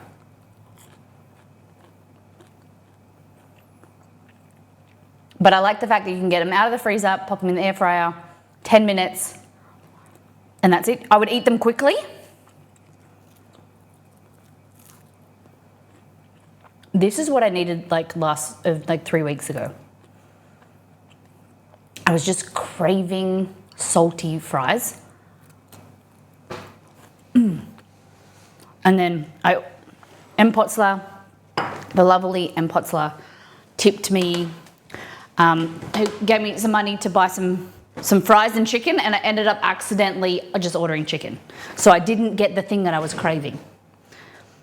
How's things going? Going good. Gourd bowl, how do you feel about butter chicken loaded fries? Chippies loaded with butter chicken. This is going to go to Exceed. He did say he's not eating today. Like, he needs a break from food after the pizza.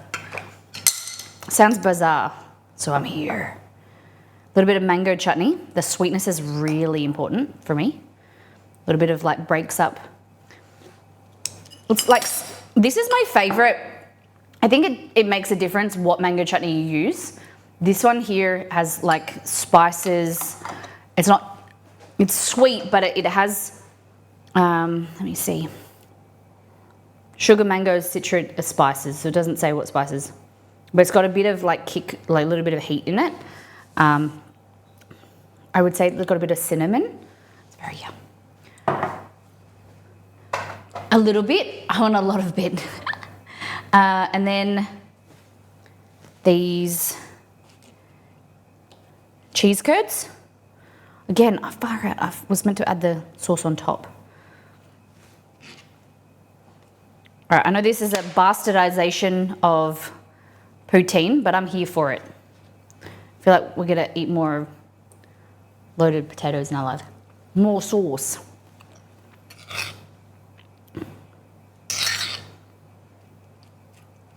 There we go.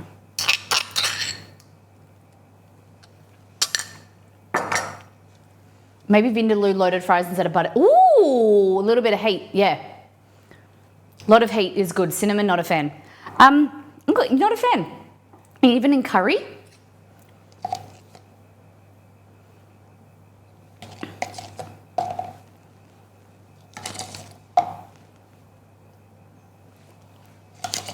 Okay. Right, let's try this before I give it to Exceed. Crunchy chips. Ready? Pause the music. Is the music paused? Yep. Are you ready?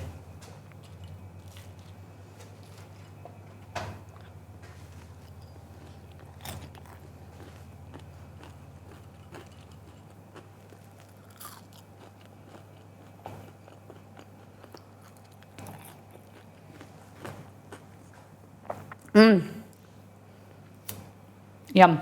But I still struggle with the time difference. There we go. So I'll give these to Exceed. I definitely think they're not as crunchy. What's that? Bit of fluff.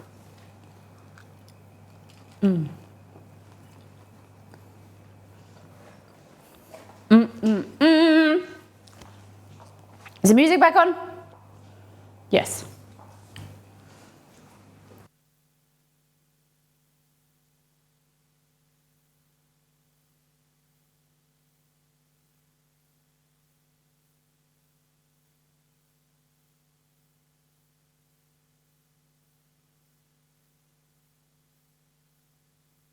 He said, no, thank you. I walked in, he looked at me, he says, no, thank you.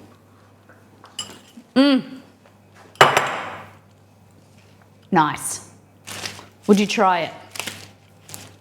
Should we try some different loaded potatoes? If you want to redeem, we can make them again another day. Not soon, but flavour suggestions. Do you know I don't think I've ever made a Vindaloo, Margot?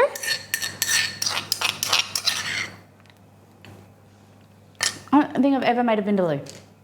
He crazy, got to eat it every day. Nothing but, nice but nothing compared to deep fried ones. I think the ease of it, they're pretty good. Especially that they've got sauce, they're not as dry. I just don't think they're as flavourful. I haven't either.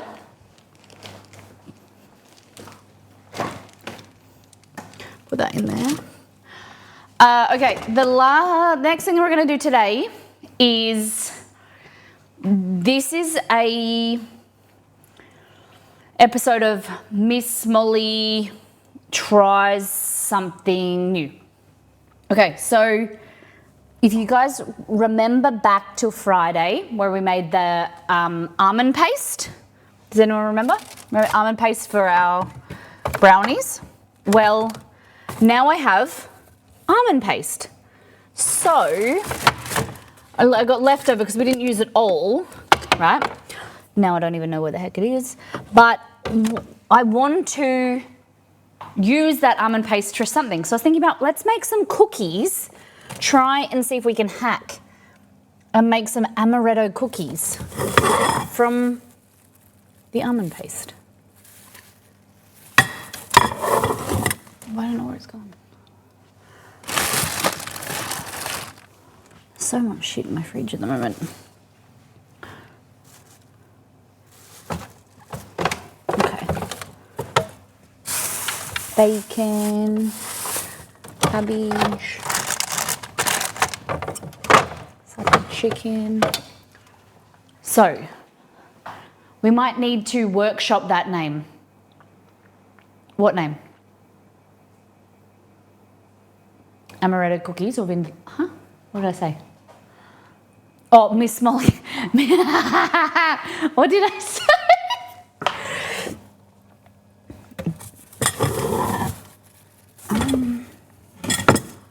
I'm not the creative one here. I'm creative in the kitchen. You're the creative director of marketing.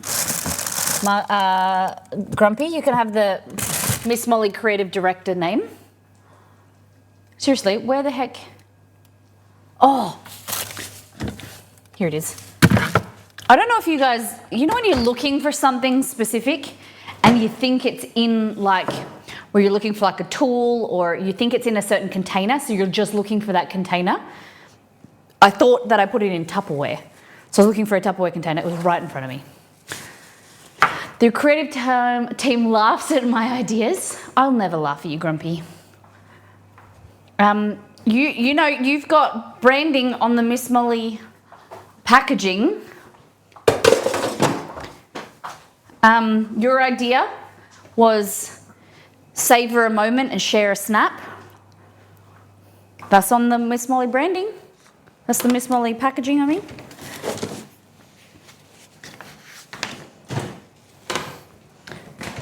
And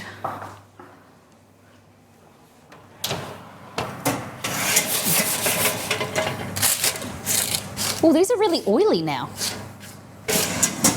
Strange. Hello, Babaloo. You mean a good boy? Have you been licking your foot? Chewy. He's got an infected toe, and I keep having to spray it with antiseptic spray, and it's got like a bitter agent, so he doesn't.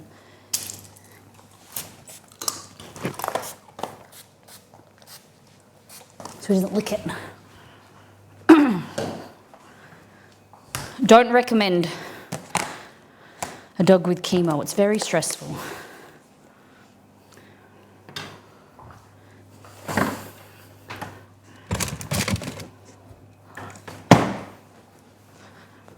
Finally got a printer, so I get to start making stickers. That's cool.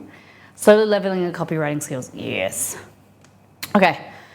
So now we're gonna put this away. I don't know what to do with it. Good boy. Good boy.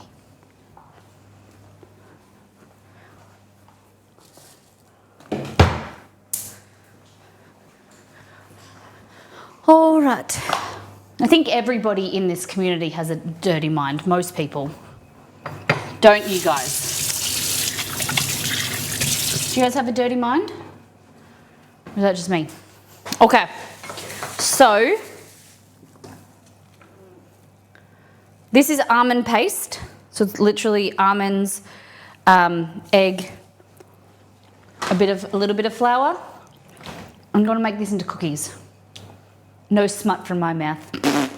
Mine's dirty. Grumpy said she's sweet and innocent. Don't let her fault. The things that go on in her household, dirty, dirty, dirty. Okay, so we're gonna use almond meal. Instead of using plain flour, we're gonna use egg white. And we're gonna try and create, guys, I've got the fancy eggs again. I've got fancy eggs, 2 dozen this time in my grocery order, real fancy. G has told Mike and I that kissing is naughty. Really? Who's told him that? Has someone at school told him that, or has he just come up with it? Don't be naughty, Grumpy. Okay. So, this has already almond extract in it. We could only get jumbo eggs yesterday. Okay. These are barn-laid eggs. Our cage-free barn has hens roaming around, among other birds in open-plan, air-conditioned barn sheltered from the elements. These eggs cost like $8 usually. I don't usually buy them. They're 800 grams, so these are extra large. But the thing is, they don't say on them. That's naughty. These are extra large eggs because they're 800 grams. 700 grams is what you want for large. Okay, so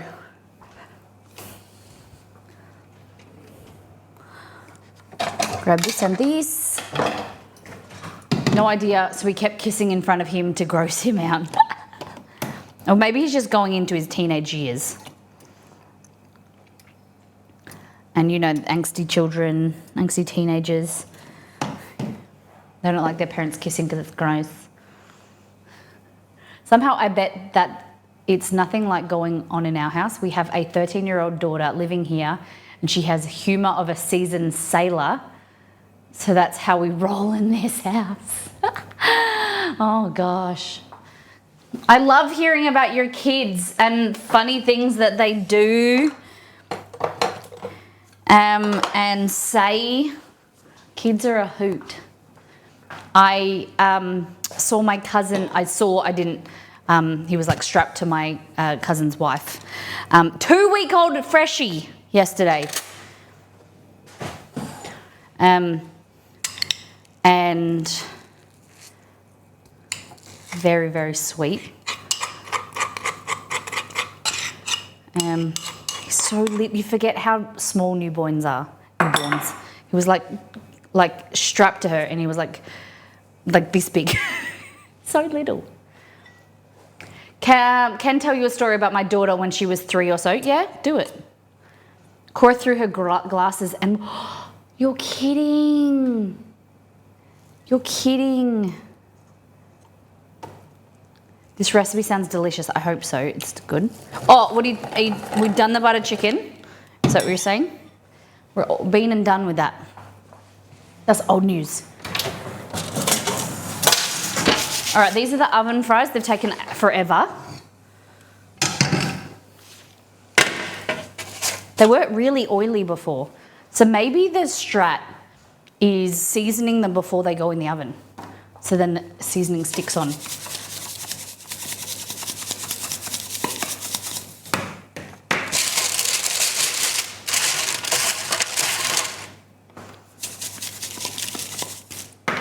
All right, crunch test. Are you ready? Are you ready? Nothing.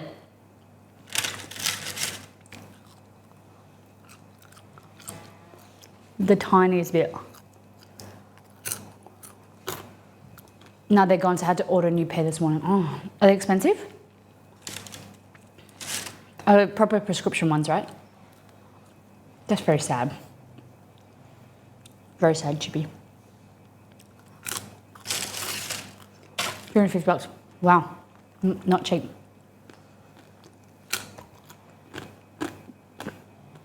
Oh. I think my jaw's telling me that I've eaten too many chips. Got a sore jaw now. All right, so that's it. Side face. Okay, so we're still back with cookies. Did you break a tooth? No, just my jaw here. I think because I clench my jaw at night. I think it's just all of a sudden when I went to bite into it, just got sore pain. All right, so I just want to kind of blend this just to warm it up a bit. What I'm going to do is add an egg white into here. Or maybe skip, man, if you think that's probably better not.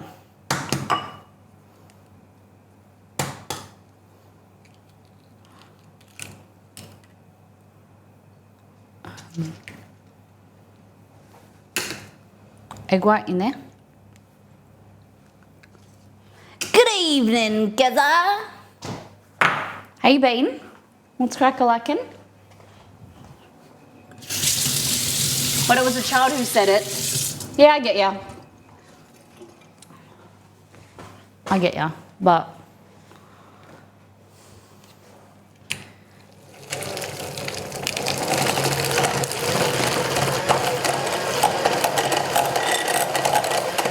Let's just talk about cookies.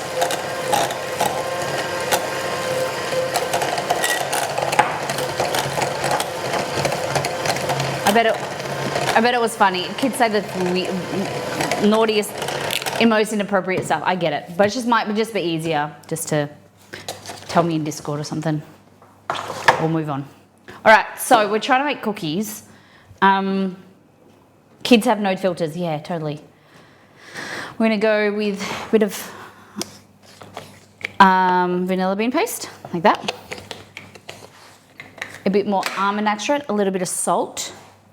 So I don't really know what I'm gonna do with these, but I'm just playing around to see what we can create. A little bit of almond extract, yum. And then in here, because they have no pressure about what they can and not say, whatever, yeah. Yep, they don't have the filter on them, you know, on social, they don't know societal expectations or societal norms. And sometimes kids, that is a good thing for children. Like, they break down, they don't have any barriers, or, you know, they say things as it is, and as, yeah.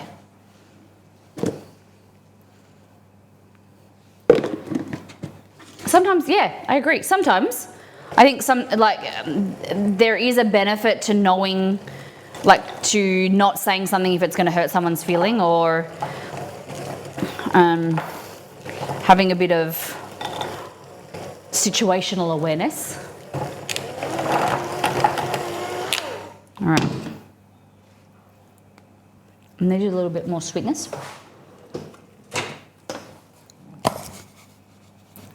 A little bit of sugar, but not too much. A little bit more sweet. Yeah, some people are easily offended. I would agree with that. Or they get offended on other people's behalves when they're not offended.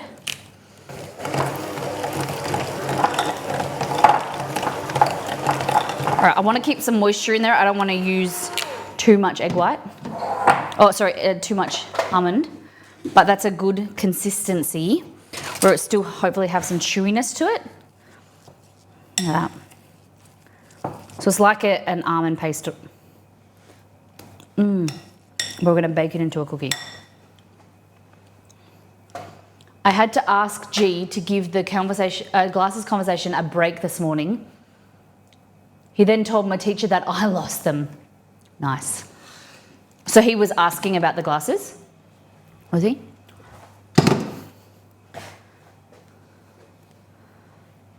All right.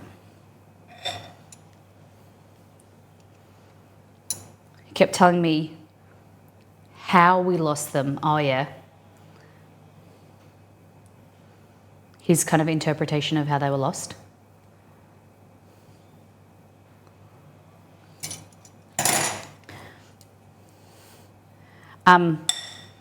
Like, kids say the most inappropriate thing, and that's why I like, you know, a hesitation about having kids is like, kids put you in awkward positions. I remember my auntie was taking her kids to different sports, like cricket and then t-ball and stuff, all in the same day. So she went to take her youngest son to cricket, and then she was going to take her other kids and then come back to cricket. But when she drove past, only the coach was there, a male coach, and she didn't have anything against him, but she didn't want to leave the coach, leave her kid there with just one person, and male or female or whatever. And she said, "Okay, I'll take the other boys and then we'll come back." So when kids being kids, he just jumped to a conclusion. She said, "Oh, only Mr. Greg is there. We'll come back and I'll like I don't want to leave you with Mr. Greg by himself, so I'll take the other boys and we'll drop you back. When they got back, the kid just blurted out and said, oh, Mum didn't want to leave me with Mr. Greg. She thought he was a pedo or something like that. And my auntie like died inside, and she just said like that wasn't the situation. She just didn't want to leave her kid alone with one person, like anyone. It was just, it didn't matter who it was. She just like, it's just safer if there's more people there, or just like, in general, didn't want to put it onto that person to look after her kid. And he just was like going around saying that his mum thought the coach was a pedo, and she was like, she had to go and like explain to him, and just this awkward situation.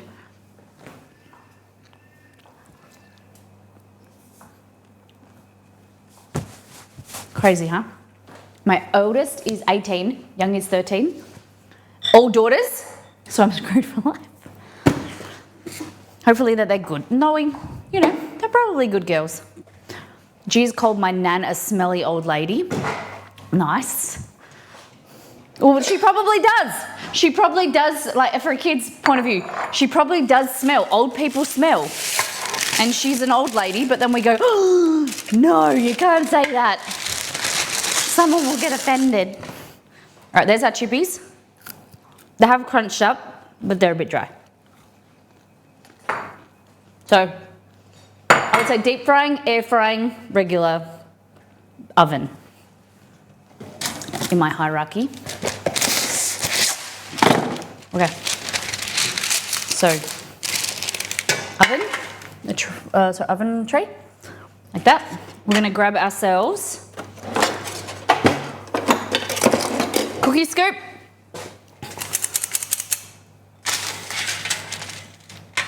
My cousin, when we had a kid, called my nan a stupid old bitch. All because his dad said it. Oh my goodness. And that's the thing, is you got to be careful what you say in front of kids, right? Because they repeat it. I've heard that. This is me, a story that I'll tell you a story of what happened to me. My mum was driving, and I was in the back in the car seat. I would have been, I think she said like 4, and she got pulled over for speeding, and she rolled down her window. The cop came to the door, and I said, Mum, you just called him a dickhead, didn't you? Didn't you, Mum?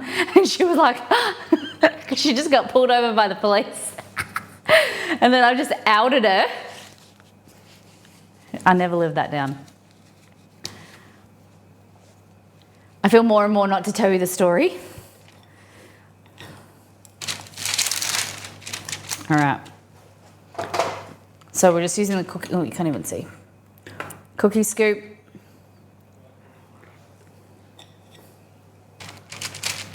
Like that, and hopefully, I don't think they'll spread very much. The sugar in there will kind of caramelize, they'll cook on the outside, but they'll be chewy in the middle, that's my hope. So what I might actually do is I might just cook like 2 and see how they turn out. Because then that's a perfect opportunity to pre-cook, like pre-bake 1 cookie or 2 cookies. It's a really great way of finding out what they'll turn out to be. And then you can always tweak and add more things. It's a great way of recipe testing. Often, like, I'll make a batch of cookies or cake or whatever, and I'll split it into like 2, 3, 4 portions, and then add extra baking powder, extra fat, things like that. Like this doesn't really have much fat, so I'm just thinking, could add some more butter. See how these turn out? But I might add butter. There's a fantastic ad about a mum getting pulled over by police, and her daughter says she's been kidnapped. Oh my God. Not that we're racist or anything, but we have quite a weird, wild and dark humour in this house. And sometimes I think what, like, I understand as well. Like, if you hear some of the conversations in our family, there's people have dark humor. It doesn't mean they believe it. I think that sometimes, a lot of people make jokes and make comments that it could be inappropriate, misjudged, and it's not necessarily that you mean it. It's just a bit of joke, you know. It's a bit of fun. And some people say, they can argue and say, oh, you know, but if you're saying it, you shouldn't, you know, that's inappropriate in the first place. But I think Australian, I don't know. Yeah, we all know that it's joking. There's things that my uncle and family member said that the said yesterday that was like, oh, you could misquote it, or you could misrepresent it as something, but it was just a bit of fun and a joke between friends. You know what I mean? I think that you can easily, if you don't have fun in your life and you don't have a joke, then I think you can easily end up isolated, lonely, and you'll really quickly, if you fear of offending everybody, a life will be no fun. Molly, I just had Indian mac and cheese yesterday. It was so good. Have you ever had sag spinach mac and cheese? Never. Well, we just did butter chicken, loaded potatoes, and they were quite yummy. I might not be the perfect person though to talk about mac and cheese. I'm not a big fan of pasta, let alone mac and cheese. I find it really heavy, but I could try it. I don't think I've ever made sag. Be kind and respect, but don't walk on eggshells in a good way. Yeah, that's it, isn't it, Margot? Truly. I know I have girlfriends and community members that are LGBTQI+, but can still have a joke. You know what I mean?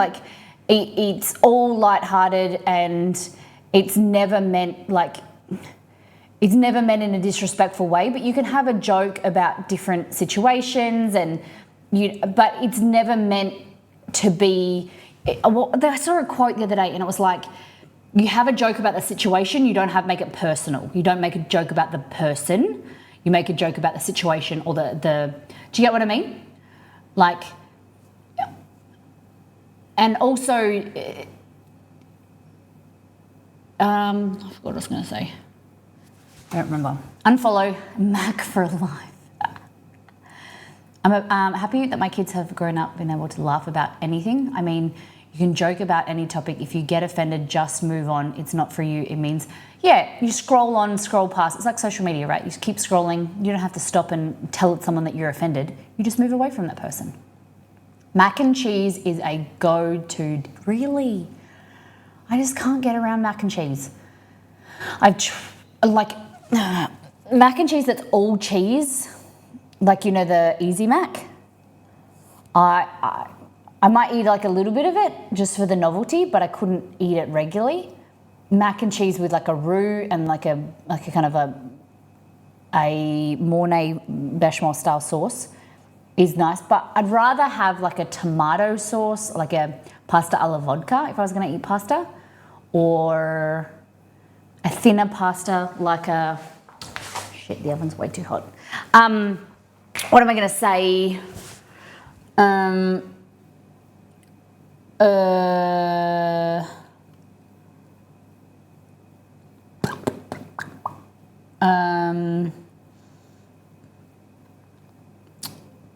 Angel hair pasta. That's what I'm thinking of. Angel hair pasta. Instant mac and cheese is good once in a blue moon. I had never eaten it, but one of our family friends, it was the only thing that she would eat. So I'd make it for her and I'd have a spoon of it. And I was like, oh, this is nice. But I'm that was all she ate. And she was skinny as a rake. And all she ate was mac and cheese. She had the worst diet. And she was super lean. And I'm like, where does it go? You must be toffee, right? Thin on the, what is it? Have you ever heard of the term toffee? If someone's thin on the inside, fat on the outside? No, thin on the outside, fat on the inside. like basically unhealthy inside their body, but they're outwardly facing, they look really lean. I think that the term is toffee. All right, I'm thinking while we wait for our cookies, I think I want to make a matcha. I mean, we have some comedians who make jokes about the Holocaust. Yes, a terrible thing, but it is a joke just as much as a joke about a blonde filling up a car. Dark can be a joke, but as far as you... Yeah, I think I like, as you read that, you go, oh, like the Holocaust is like, you don't joke about the Holocaust or whatever. But I think it depends on the joke. I'm a really big believer is that you can't... It's all about context, and you know, people say certain things, like certain people who you can take things in a vacuum, right? Like there are certain people, like out there. There's certain Brené Brown, for instance. You could disagree with whoever she is, on what most of what she says, but she could have something that is actually poignant and very it hits like right in your feels, and you can relate to it. You know, Brené Brown, Jordan Peterson, people with very opinionated views, people like Oprah, people like Elon Musk. Some people you could vehemently disagree with their ethics, their personality, everything about them, but then they say something that you agree with, and you understand where they're coming from in that situation. I think that to out someone and say no, they're a piece of shit, they're whatever, or talking about like certain jokes and things like that. I think so. Like we're so quick in society to like say that person's bad. You know, it's so black and white. Where it's like it's not. There's some situation that something that someone says or some joke can be funny if you take it at that joke and that's it. It doesn't mean you make a joke about blonde people, or you make a joke about Indigenous people, or you make a joke about something. Doesn't mean you hate that person, or like a blonde person, and you think blonde people are, or redheads. Doesn't mean you hate redheads. Things can just be fun. But there are also times where things are real. Like you got to be really careful to tread the line where they're inappropriate. How's my little cookies going? Oh, you're looking good. Maybe a glaze. So they're a little bit dry on the surface. So what kind of glaze could we add? Would we add one before? Possibly egg wash or like a jam glaze. The former will go nice and brown and like shiny. The latter would go possibly burn. You could put the jelly glaze on after. What do you think? I found I need to use about half a third of what the recipe called for. How do you make something? I have a peppermint matcha that's supposed to be a teaspoon for 16 ounce. I just do over half a teaspoon, okay? Royal icing after they are done, but I love royal icing. Shouldn't you do the egg before you go into the oven? I can take them out and put it on now. But yeah, you could. Apparently matcha is better than coffee. I heard that. So I got this little whisk. I've used it once. This was from Exceed for Christmas. And then we've got some matcha.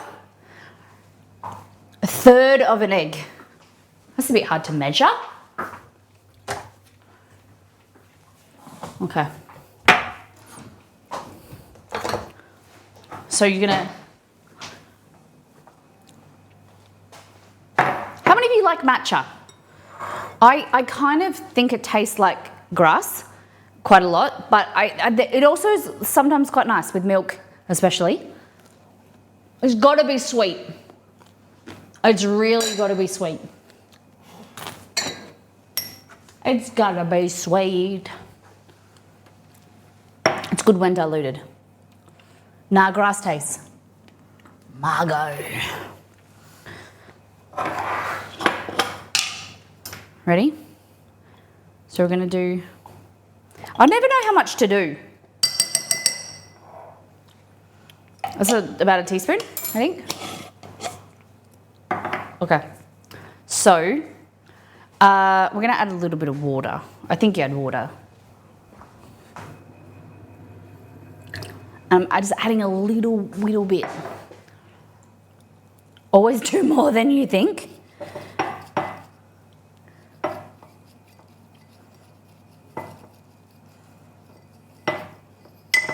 Create like a little bit of a paste,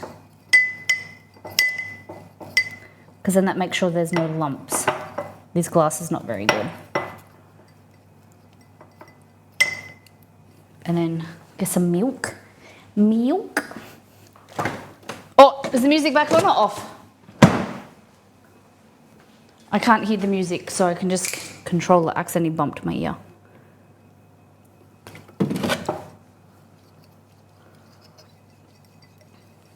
It's back on. Oh, sorry. Tell me when it's off, because it's not meant to be off.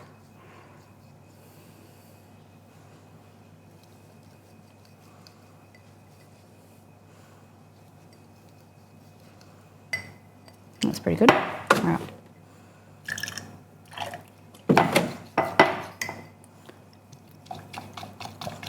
So you can get yourself one of these, but I wouldn't waste my time because they're really hard to clean. Or this also has another attachment that I can't currently find. How many hours to clean that whisk? Yeah, it's a bit tricky. Oh my goodness. I can't find the little whiskey attachment. I'm not saying I'm blaming Exceed, but I'm blaming Exceed. He just walked in. He didn't hear me. If I was a young whisk. Here we go. About an hour and a half in the dishwasher. Oh, nah, because it's wooden. I wouldn't put it in the dishwasher. Like that. So you just go like this. You just got to like rinse it, but it kind of gets a bit grubby on the inside.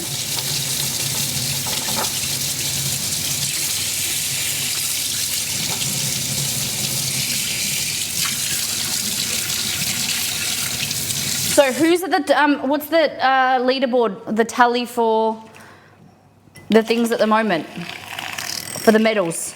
Are we still winning? I don't want to be too cocky because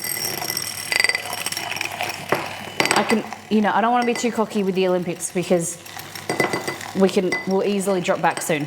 Japan! God damn it, Japan. All right, so we're just whisking this. 2 gold in the skating? Damn. Oh, okay. What's up with the skating and not wearing helmets? I read on Reddit that it's not compulsory to wear helmets when you're skateboarding. What is up with that? We're so strict on helmets and concussion rules in sport these days. Yet one of the most dangerous sports for injuries. Wow, look at that. Look how foamy that is. God damn.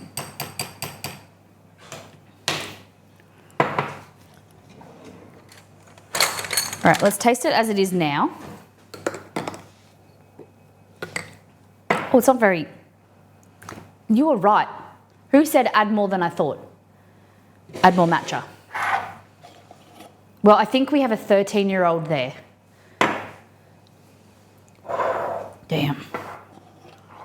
But I think it should be compulsory to wear helmets. And obviously Tony Hawk's going to disagree with me, but I'm pretty sure he's had a head injury or two. What are your thoughts? Should we be protecting our athletes? Should it be compulsory to wear helmets?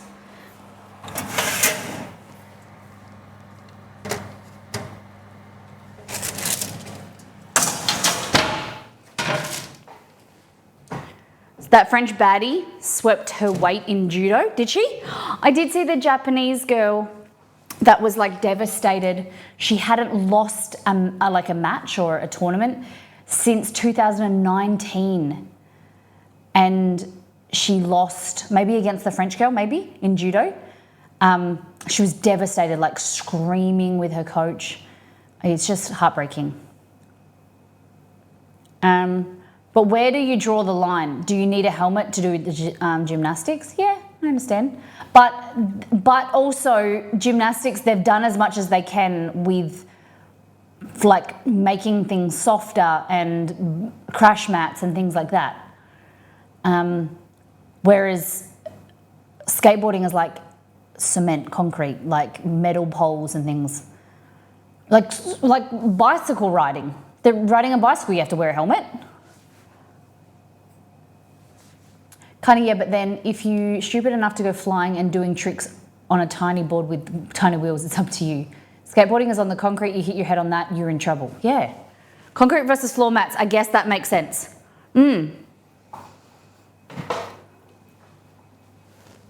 Like gymnastics, yes, it is very dangerous.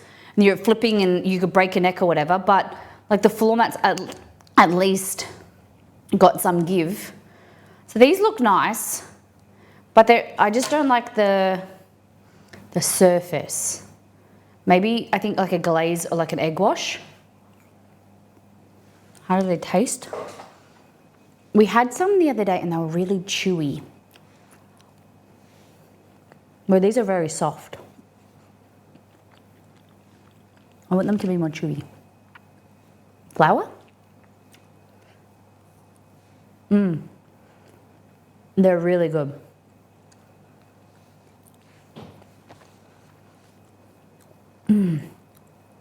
They're really good.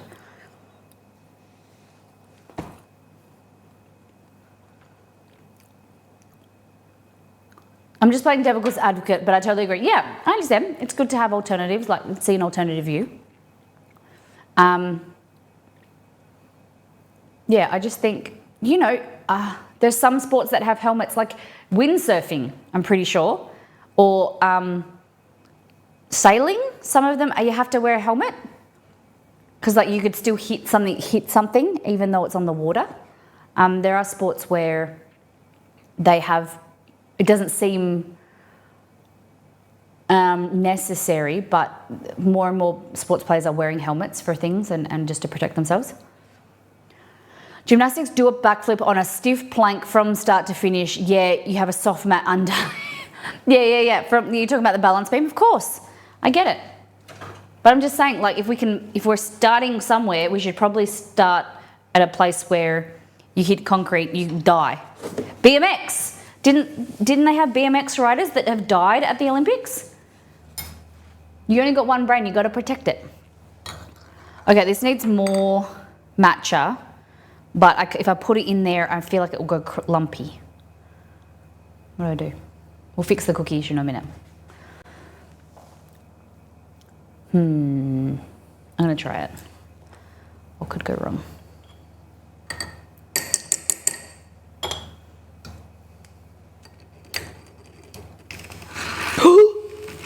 Okay. You guys didn't see. It's hidden.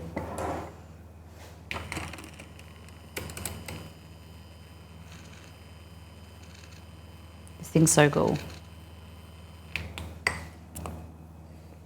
Oh yeah, there's the grass. Okay, so milk, full cream milk. I've gone back to full cream milk. I was getting, I've always had high-low, like semi-skimmed milk my whole life. And then I went to full cream, then I went to fancy full cream, then I went to normal full cream, then I went back to high-low, semi-skimmed. And then I read that it's not good for fertility, and not good for like digestion. You should use full fat milk. So I'm back on full fat. The full fat life. Okay. So here you have a matcha and milk, right?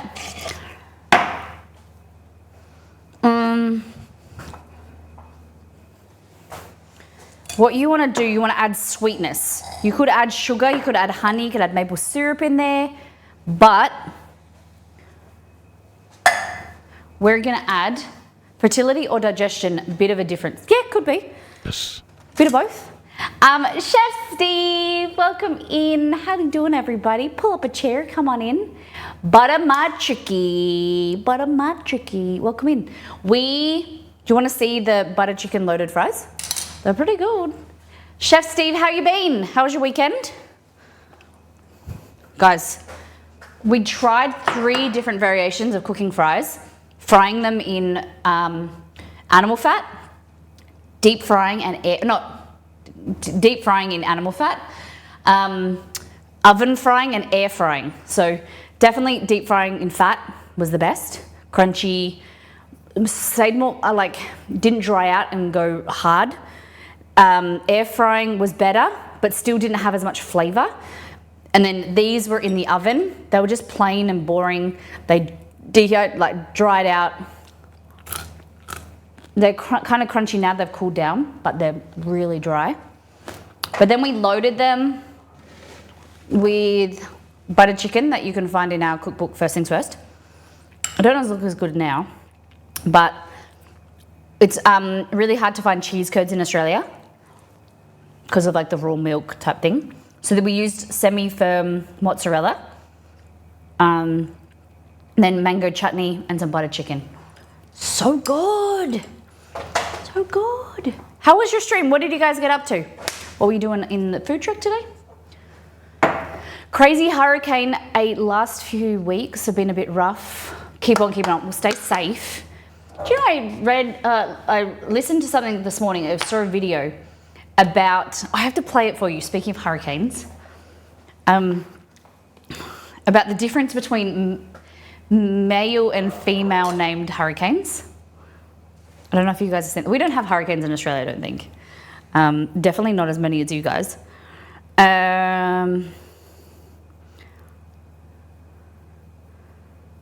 if I can get this.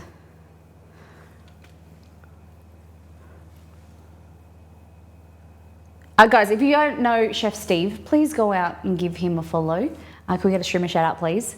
Very educational, very interesting stream. They do a lot of smoking, a lot of delicious Italian style foods, a bit of everything, but mainly their focus is a lot of giving back to the community, raising money for charity, just a really warm, welcoming community. So go and check them out. We made cinnamon rolls. See, I told you a little bit of everything. We made cinnamon rolls today. The dessert special this week, I made a strawberry dough. Oh, blueberry dough, then roll them together. Oh, that sounds a strawberry dough and a blueberry dough, then roll them together and then added cinnamon filling. That's really cool. Okay. Aren't the hurricanes named after females? No, they're male and then female, isn't it? Hold on. Oh God, I hate that you can't read. Apparently, if we hear it's Hurricane Barry, we're all like, oh, No, don't. it's Barry, run! Stop. Shh. Hold on. Okay. Is the music on? I think I paused it. Come on, man. Does anyone else attempt to fly a poor man's business class? Oh my God. I just got an email to say that the kitchen is getting the inspection for the kitchen. It was meant to be next Thursday. She's booked it in for this Thursday. I got to email and cancel it. Come on. Here's the thing. I just think we can't move on as a society until we realise that there is inherent bias against women in our society. It's just a fact. It's a fact of nature, ladies and gentlemen. Did you know? This is an absolute fact. You can look this up. But female-named hurricanes kill twice as many people as male-named hurricanes. That is a fact. You can look that up. It is so disproportionate that they had to do a myriad of studies into why so many people were being killed by the female ones rather than the male ones. And here's what they discovered. This is true. It turns out that all human beings are so inherently sexist, men and women, that as a society we are less afraid of female. Sorry. Excuse me. Sorry, just waiting. Hold. Excuse me. Quiet on set. Named hurricanes than we are of male named hurricanes. Apparently, if we hear it's Hurricane Barry, we're all like, oh no, it's Barry, run and hide! It's Barry, he's been drinking and his footy team lost. Hi, it's for Barry! But if we hear it's Hurricane Betty, we're like, oh, I love Betty, she'll clean up. Come on, Bets. Give us a twirl, love. Here's the thing, I just think we can't move on as a society. I thought that was funny this morning. So yeah, guys, you know, Hurricane Katrina. She went and fuck shit up. Be afraid of the women. Will is fun. I actually met him, like passing by. We were in New York City in Times Square, and he was there doing one of these like direct to camera, like introducing his show, and he wanted us to stand behind him. It was like a group of me and my friends, and we met him. We had a little bit of a chat, and he was like, "Can you guys just stand behind me and like when I talk about my show, and then you like get really excited." It was just one of the random things for you. Beware of women. That's it. That's it. The wrath of a woman scorned, or a hurricane scorned. All right, matcha tea. A little bit of an introduction before we continue. My name is Molly. We're a cooking stream here on Twitch. We create simple, delicious foods that you can recreate at home. We take suggestions from the community. We do some theme food every now and then from video games, TV shows, or movies. A whole bunch of our recipes go onto our website for free for you to make. We have some cookbooks or ebooks that I refer to. They're available on the website. And we're in the process of creating an online bakery. If you're in Australia, we're going to be selling and streaming the production of gourmet loaded brownies and it's like more of a celebration bakery. It's going to be a lot of fun. So that's in the next few months. I'm just saying that organising the certification of the kitchen, and we'll be taking orders in August. So all the pretty girls in the background, that's Australia, not Austria. Yes, so a little bit of an introduction to what we are and who we do, all the things around here.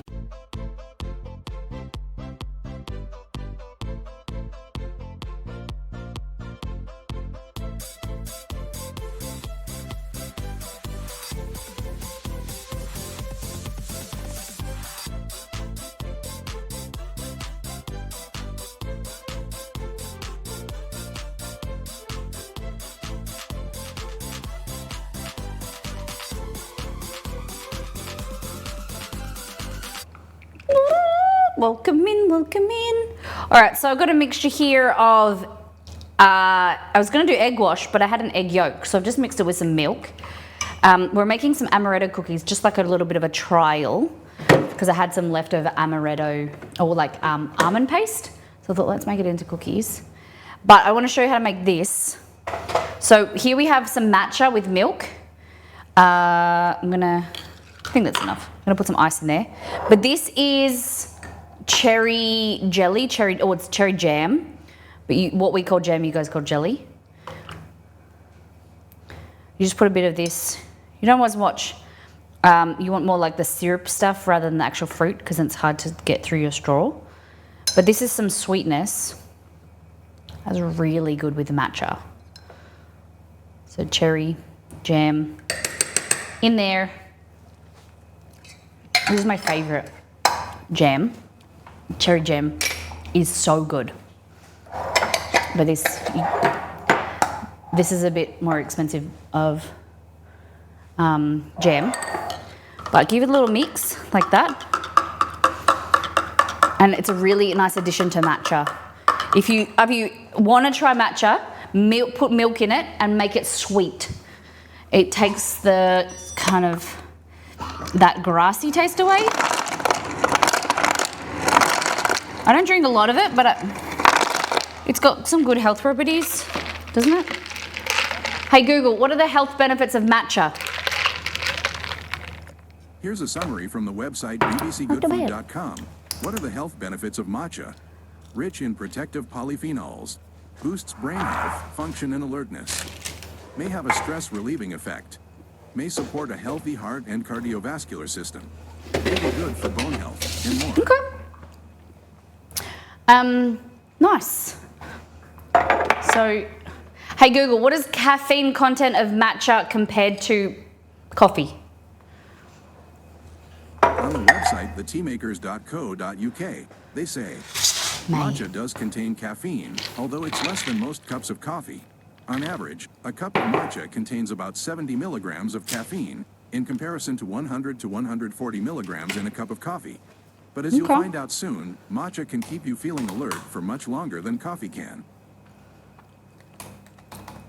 I'm just looking for a recipe for amaretto cookies now, just so that I can see what other people do. Because I want to make them chewier. Almond flour, granulated sugar. Oh, it's probably the sugar content. Okay, powdered sugar, more egg white. I think we'll go for more egg white and we'll add, sugar is going to add chewiness, I think. What do you think?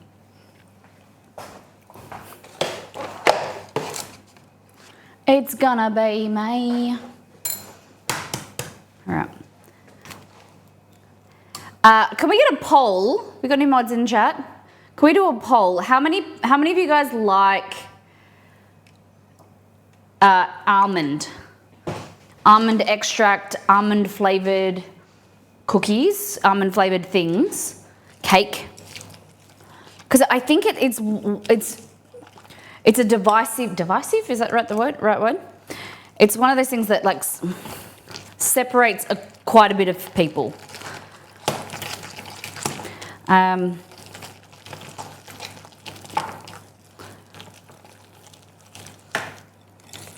Not a fan of almond, but good in cookies. Okay. Hey Mino, how you doing?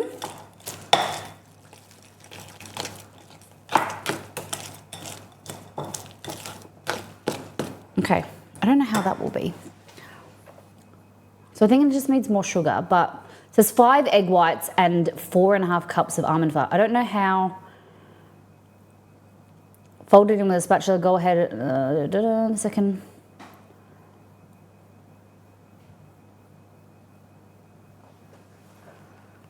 Oh, they whip the egg whites. They whip the egg whites with stiff peaks. I didn't do that. Okay.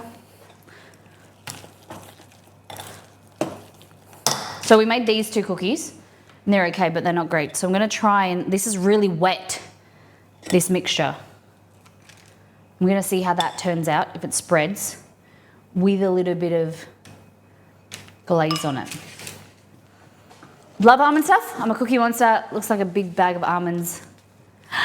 Iris, you're a fan? All right, I don't want too much egg wash.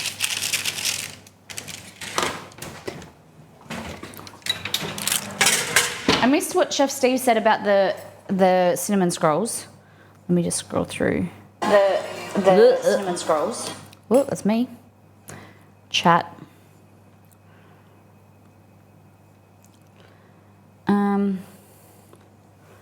So people don't bother to evacuate.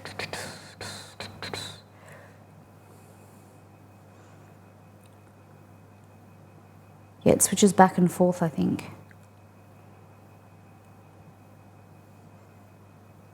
Oh.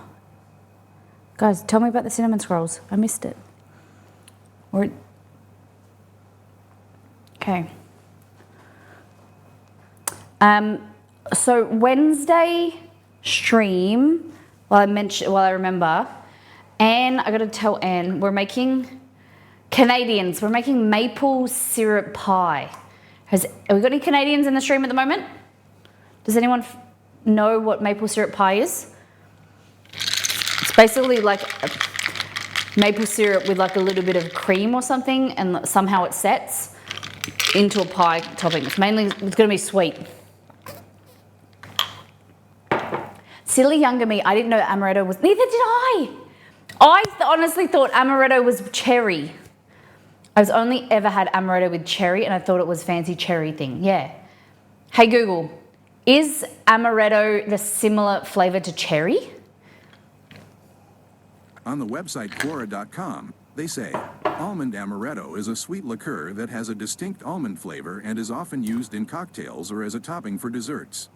The taste is a combination of sweet and nutty, with notes of almond and a hint of cherry. Because is it Dr. Pepper that has got hints of cherry or almond? I didn't know that about 10 seconds ago. Yeah, I didn't know. I thought I honestly thought for maybe until I was about 15 or 18, so 18, 20, that amaretto was cherry. Like Dr. Pepper and cherry Coke, I thought that was yeah, I thought it was Hey Google, does Dr. Pepper have almond? On the website allrecipes.com, they say, amaretto, almond, blackberry, black licorice, carrot, clove, cherry, caramel, cola, ginger, juniper, lemon, molasses, nutmeg, orange, prune, plum, pepper, root beer, rum, raspberry, tomato, and vanilla. Tomato? What? You learned that like 3 years ago? Thanks. Thanks, Skip Man. Thanks, I'm just so young. Not aged a day over 25, I know. You're too sweet. Okay. Hurry up and cook.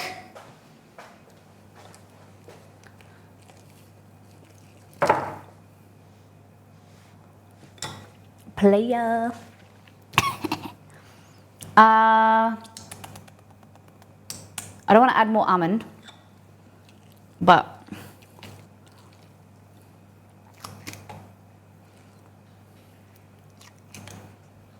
I feel like it needs a little bit more almond. What do you think?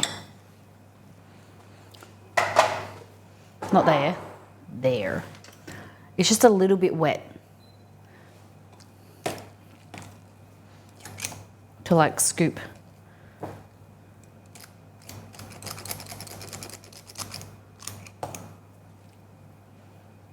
A little bit more.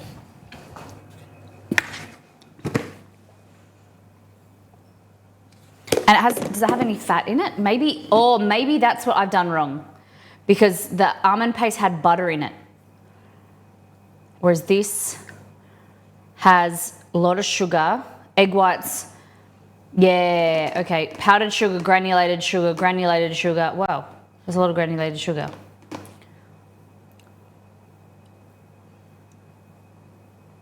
It says scoop out the cookie dough into the, oh, you meant to roll it in sugar? Oh, okay.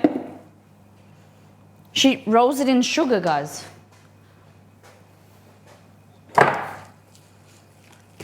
Rolls it into bowls. So the fat could be making it dry.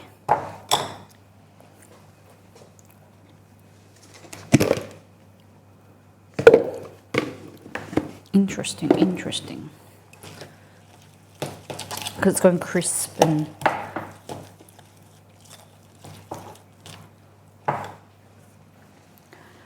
Playing games and enjoying. What game are you playing at the moment? Who's gaming recently? Yeah, the fat coming out of here. What are you guys playing recently? Here, come on. It took too long. What are you guys playing? A little bit of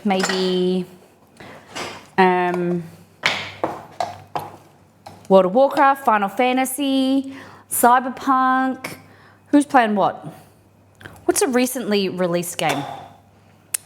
I don't really game, so I don't know. Elden Ring getting whooped, yeah? Okay.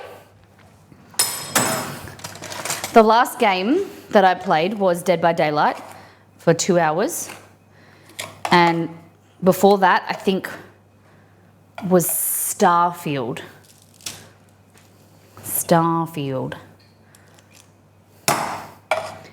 And that was last year. Oh no, Overcooked. I played some Overcooked with the community. Still going strong. Fortnite, Gremlin? Sounds good. Is Fortnite still free to play? I know the skins and stuff you got to pay for. But I haven't played Fortnite in years.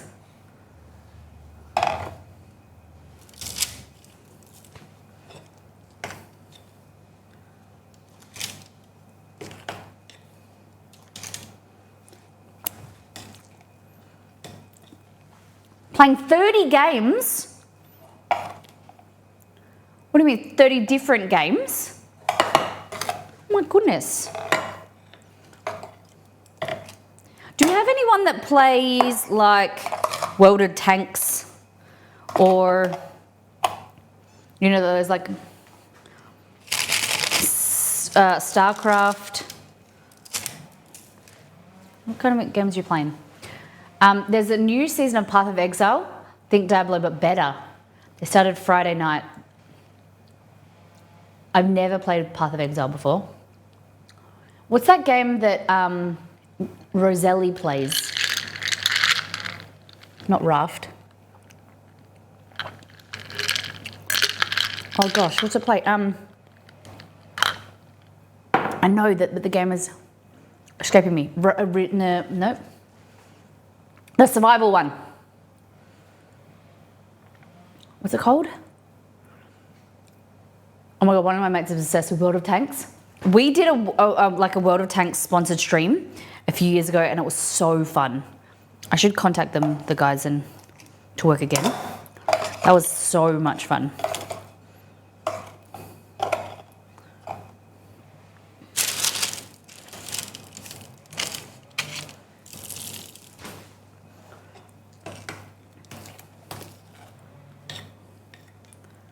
That was the one I make the tank cake. Yeah, good memory. Yeah. That was before this kitchen was built. You guys remember? And we dressed up as like a sergeant.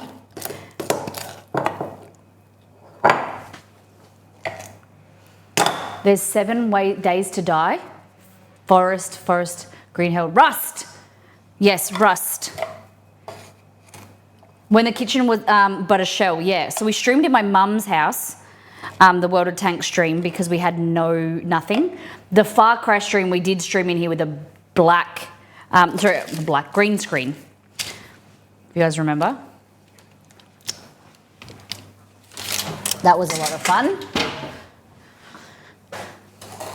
The first stream we ever did in this kitchen was the Pog Picks stream.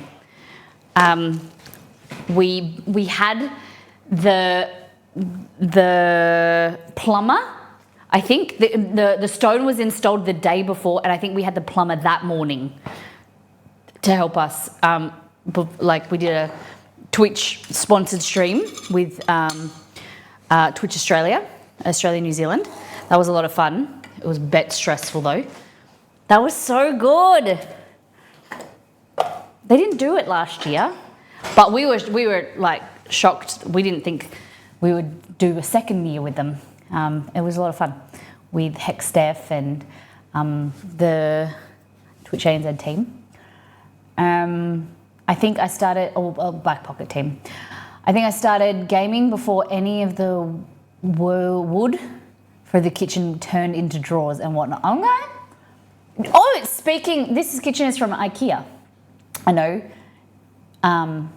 You're not Swedish, but the cabinet, the parts of, I know, how do you know? Parts of the kitchen, like parts of the elements, like this here is made in Italy, the cabinet covers, from the neighbour. What do you mean from the neighbour? Shush. Oi. This is from, like, parts are from Italy, parts are from Lithuania, parts are from Finland. Like, they're all some of the, like, IKEA products. They're obviously, the company is from Sweden, but a lot of the elements are made in different countries in Europe. It's very cool. Yeah, fun fact for you. Largest IKEA in the world used to be right next to me. That was, really? I thought they were all similar size. I couldn't imagine a bigger IKEA than the ones I've been to. They're so big already. We're doing our laundry, so I think I'm gonna have to go up to IKEA soon and pick up some cabinetry and just do a little bit of a look-see, if you know what I mean. You can't go into IKEA and not go in. It's very hard. Here, Romy, have some egg.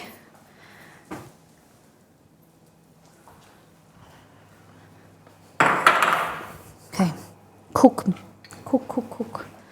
It amazes me that IKEA has something besides clunky, weird name bookcases. I know. This kitchen is fantastic. I keep... Oh, something's stuck in there. Oh, shit. Fixed it. I need to paint or something in between here so you can see the white. But then I second guess myself and I'm like, do I want to paint it? Should I put just like a tape there? Because what happens if we want to change the colour of the cupboards? But just little things that we need to do to finish off the kitchen.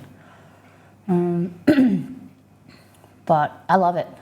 I like the idea of doing an IKEA kitchen again. We probably get it properly installed next time, just for ease.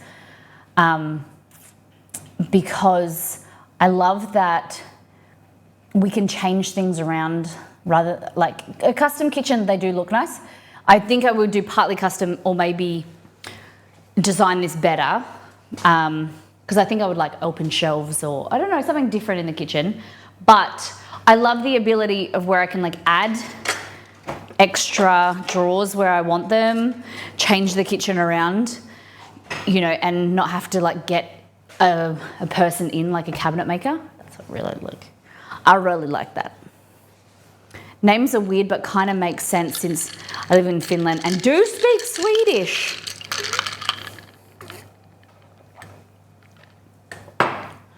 So, for instance, what does Voxtorp mean? Like the names? Because they're in Swedish, you don't really pay attention to the meaning of the word. But like what? Are the names like certain words? Just random words? Or if it's are they people's names? Or like a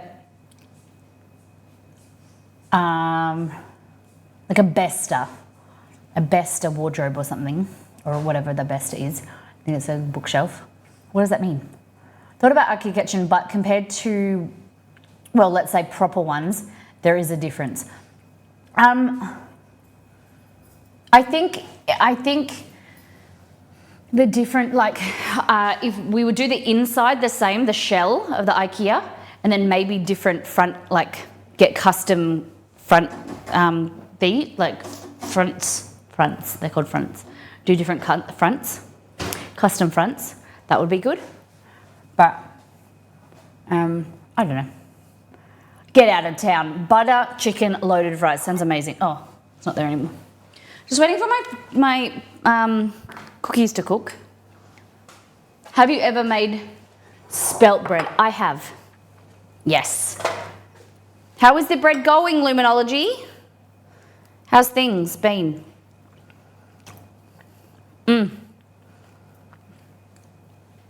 So good.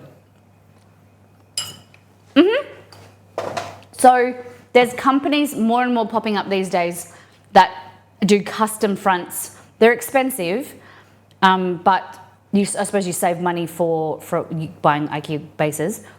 I think there's a few in East Coast, and they're really lovely. For the kitchen, our size, it was going to be like another 12 to 15,000 to do the kitchen fronts. Like we have, I think we counted 3, 6, 9,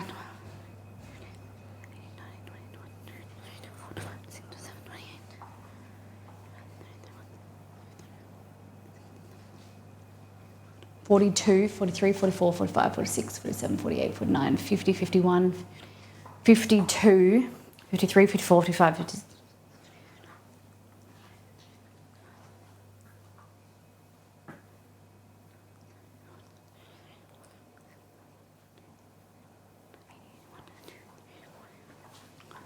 $86 door cupboards and cupboard fronts.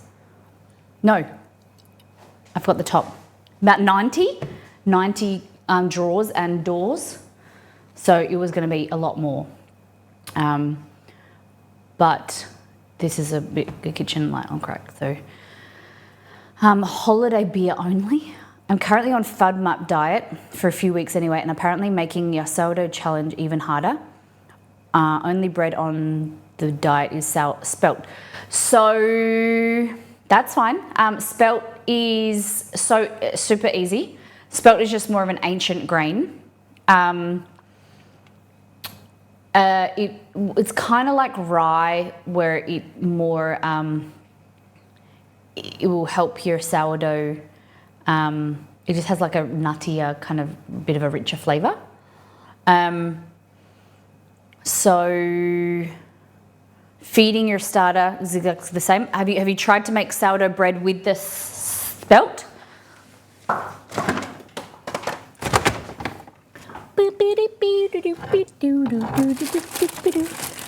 Where is Archie? Archie.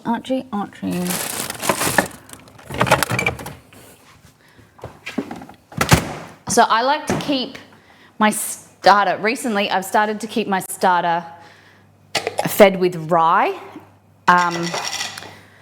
flour. Rye has more of the husk, and it has a bit more like nutrients for the yeast. But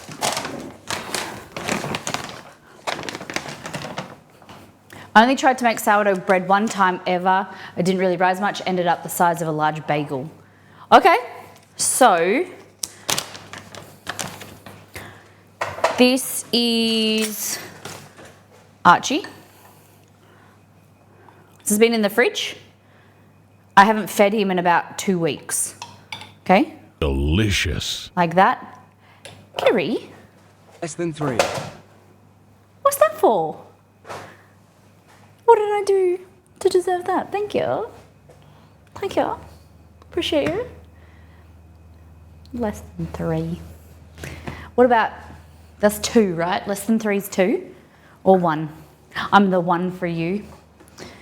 So, oh my gosh. Grumpy, ever since you told me about that song, was it you? The horny song?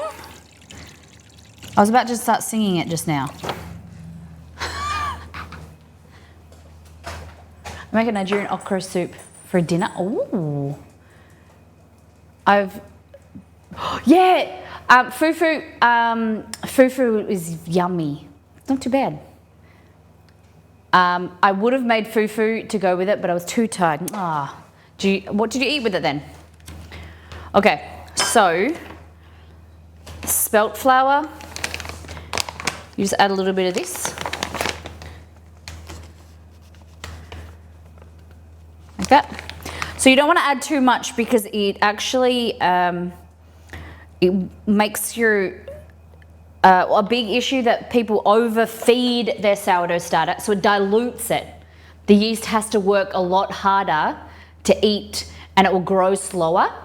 So if you want to activate your sourdough starter quicker, add less So add less food, a source.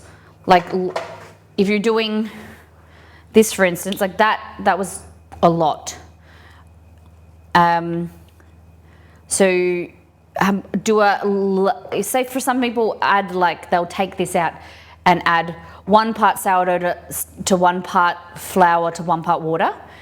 If you want it to move quicker and to be stronger, do a few more, like 3 parts starter to 1 part water to 1 part flour. Okay? The more viscous, the more wet it is, the quicker it will grow, because flour, the more drier it is, the heavier it is, and it's harder to incorporate air and grow. If it's wetter, it finds it easier for the air bubbles to grow, and it grow quicker, I found. Your starter was rye though. Doesn't matter. You can add rye flour, you can add wholemeal flour. It's just, food is food to yeast. It's indiscriminate. Doesn't care, as long as it's getting food. But I can use a bit of spelt, I can use a bit of rye. I can add both if you want.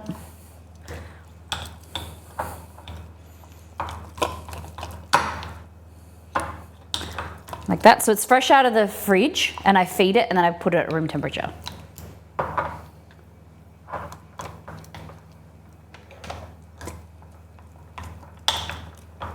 Like that. So that's kind of the consistency I go for, like a wet, like a pancake batter. Like that. Okay. You want to get into the habit of scraping the sides like this and keeping that cleaner, the opening, because that's where you can get like this area here. I'll scrape that, but the top of it I will wipe with a tissue, because that's where it comes in contact with like bad bacteria, and bacteria from the fridge and things like that. And if you add that, mix that into your actual starter, it can make it go moldy and bad. So just give it a little wipe out, like that. Okay. And so if you want to find like a marker or something, you can scrape down the sides, get a little mini spatch like this. Let me just check on the cookies. Ooh, they're looking good. They haven't really gone brown. Maybe because I don't have as much sugar, I don't know. Okay, so get a little spatch like this, and then just go around the sides. Scrape the sides like that.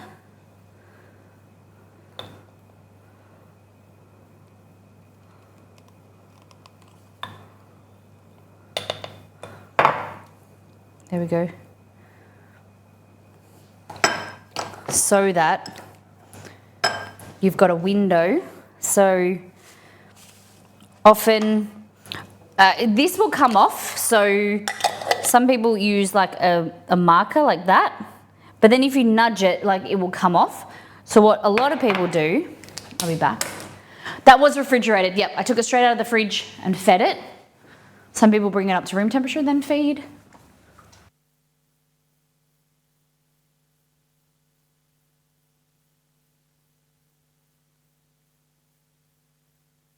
So this is, I stole this from Exceed, but get an elastic band like this, and this is a good way of doing it. So put that there so it lines up where you began, the starting point, and then you'll be able to see how much it grows using elastic band. Cool? It's an easy way. And then you put the timer on now, or you write the timer down, 11:28, and then you want to see the growth. You want about 4 to 6 hours, you want it to double in size. So that means you can do another marker, or you get another elastic band to say that it comes to there, then you'll know that it's doubled in size. Okay, so you want to count how long it takes 11:28 there, and you want to get it up to there at like 2 o'clock, something like that. 2:30. You know what I mean? Make sense? Put your hands up if it makes sense. Yeah, the one we had quite more like ready dough, just the finished rye bread starter. Would be amazed to see if it's eaten. Oh yeah.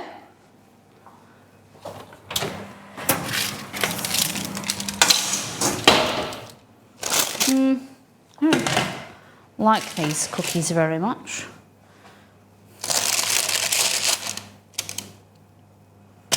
We'll see how they turn out. But I think because my almond mix, paste had butter and it had other ingredients in it, I think it's just not going to be as good. I don't know if it had baking powder in. I don't think it did. These just don't have the amaretto niceness. Hand up. Cool. I didn't egg them. I dipped them in sugar. Oh, they're nice though. Yum. What are these called? Molly's Experiment. Molly's Experiment. This had egg wash. These were dipped in, these ones here, not these two. They were plain. These were dipped in sugar. And that was egg wash. Oh God, it's hot. I don't mind that. They're still very fluffy though. And that tastes like egg. Ugh. Not very good. So, what is your dish of the day today? What did you enjoy the most? Was it butter chicken? Was it chips? Experiment? Was it the sourdough starter? Was it the cookies? Or was it the matcha? What was your dish of the day? What did you learn more about? What did you enjoy? What would you eat? Butter chicken, loaded fries, the experiment with the fries, sourdough starter, matcha, or cookies. What was your DOTD? Dish of the day, yeah. What are you thinking? Fries for DOTD. Okay. E, all of the above. Ba-na-ba-na-ba-na-na-na-na.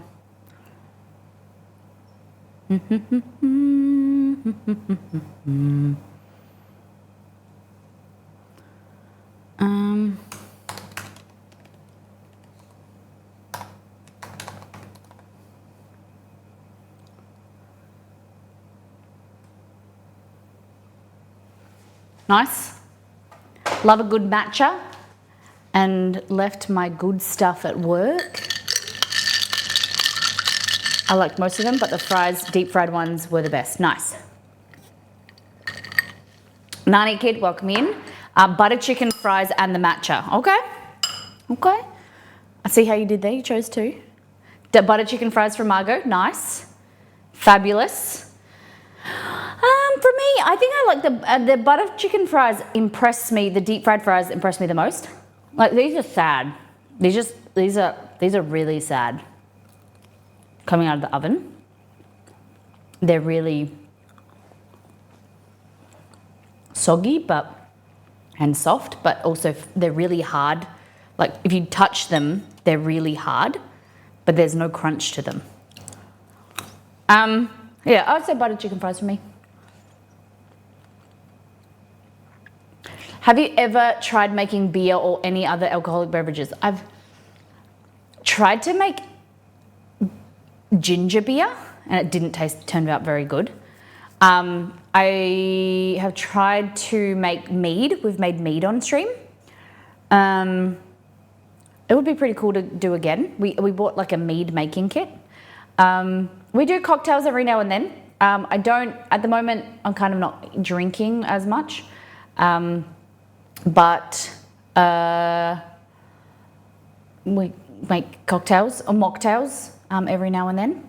The big thing about cocktails, I love making cocktails. I love more than I like drinking them, I like making them. The issue is that the alcohol gets very expensive. We have really high alcohol taxation in Australia. Like alcohol tax is huge. And so the expense is very expensive. I mean, fermenting. I'd love to learn how to make alcohol. Spirits. I'd always love to make spirits. That would be really cool. I spent $90 on a bottle of vodka on Friday. Crazy. Well, anytime I don't think, for me personally with vodka, I don't often buy it, but I just buy cheap vodka because I make cocktails. I don't think there's as much difference. More expensive vodka, I don't know about you, if you guys see the difference when you make cocktails. If I'm drinking straight, which I buy more expensive, like tequila, I'll buy like a more expensive tequila. Delicious. Tequila's my fave. Serendipic, thank you for the raid. Thank you for bringing your community over. Welcome in, guys. How you doing? We are just finishing, but we're talking about, we did butter, chicken, loaded fries. We did a test of air fried fries, regular deep fried fries, and oven fries. And deep fried obviously came out, then the top, then air fried, and then these sad looking ones are the oven. Then we made some matcha, taught you a bit about sourdough starter, and trialing some amaretto cookies, figuring them out. How was your stream? Thank you for bringing your community over. Guys, my name is Molly. A cooking stream Monday, Wednesdays, and Fridays. We do food, fun, fumbles. A little bit of an introduction to who we are and what we do is this.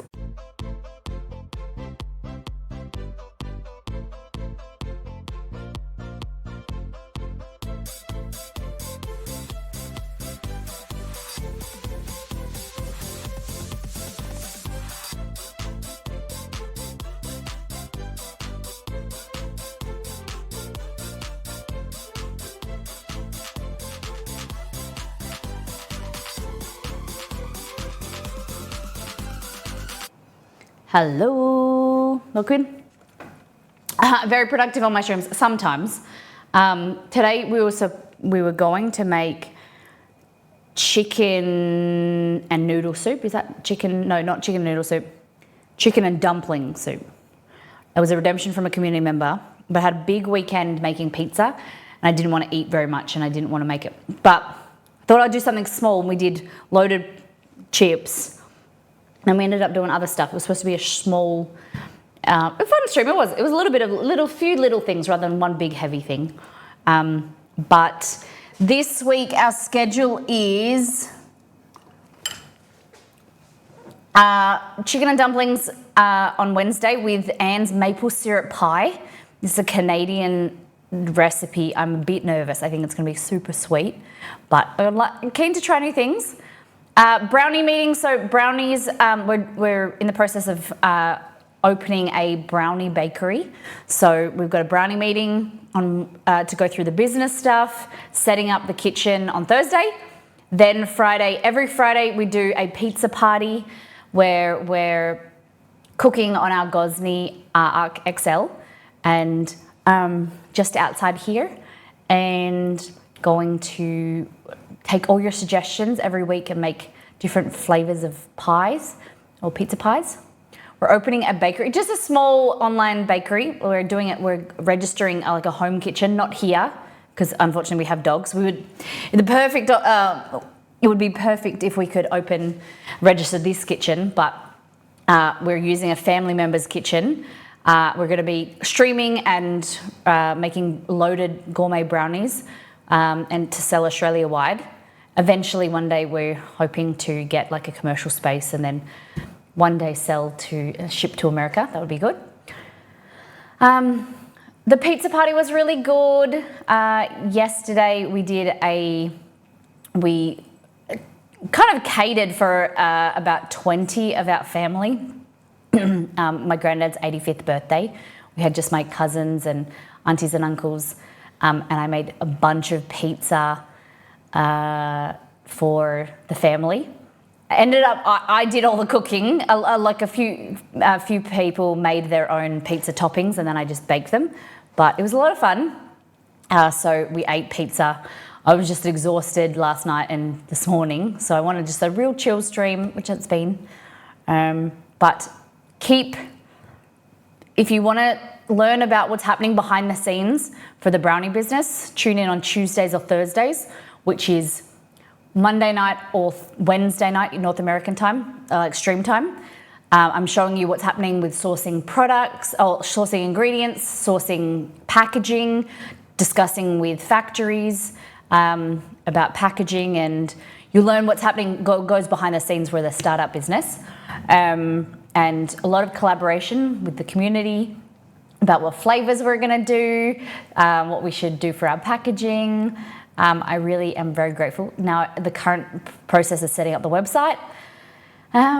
Yes, brownie meeting maybe tomorrow. I've not put it on the schedule, but I'm just seeing how I feel and what I can do.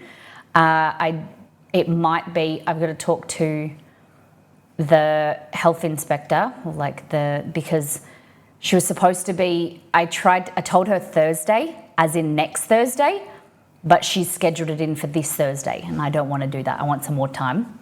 So maybe brownie meeting tomorrow. I'll keep you up to date in Discord.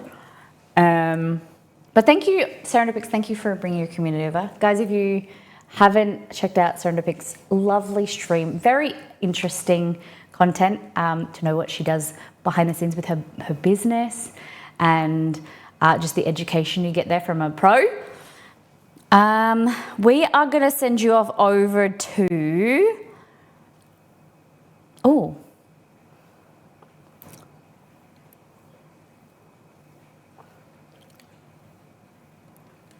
Hold on. What just happened? No, I don't want to go there.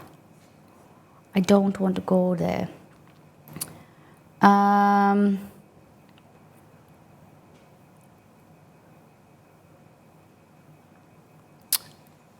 Oh my God. Okay, oh my God, Kitty.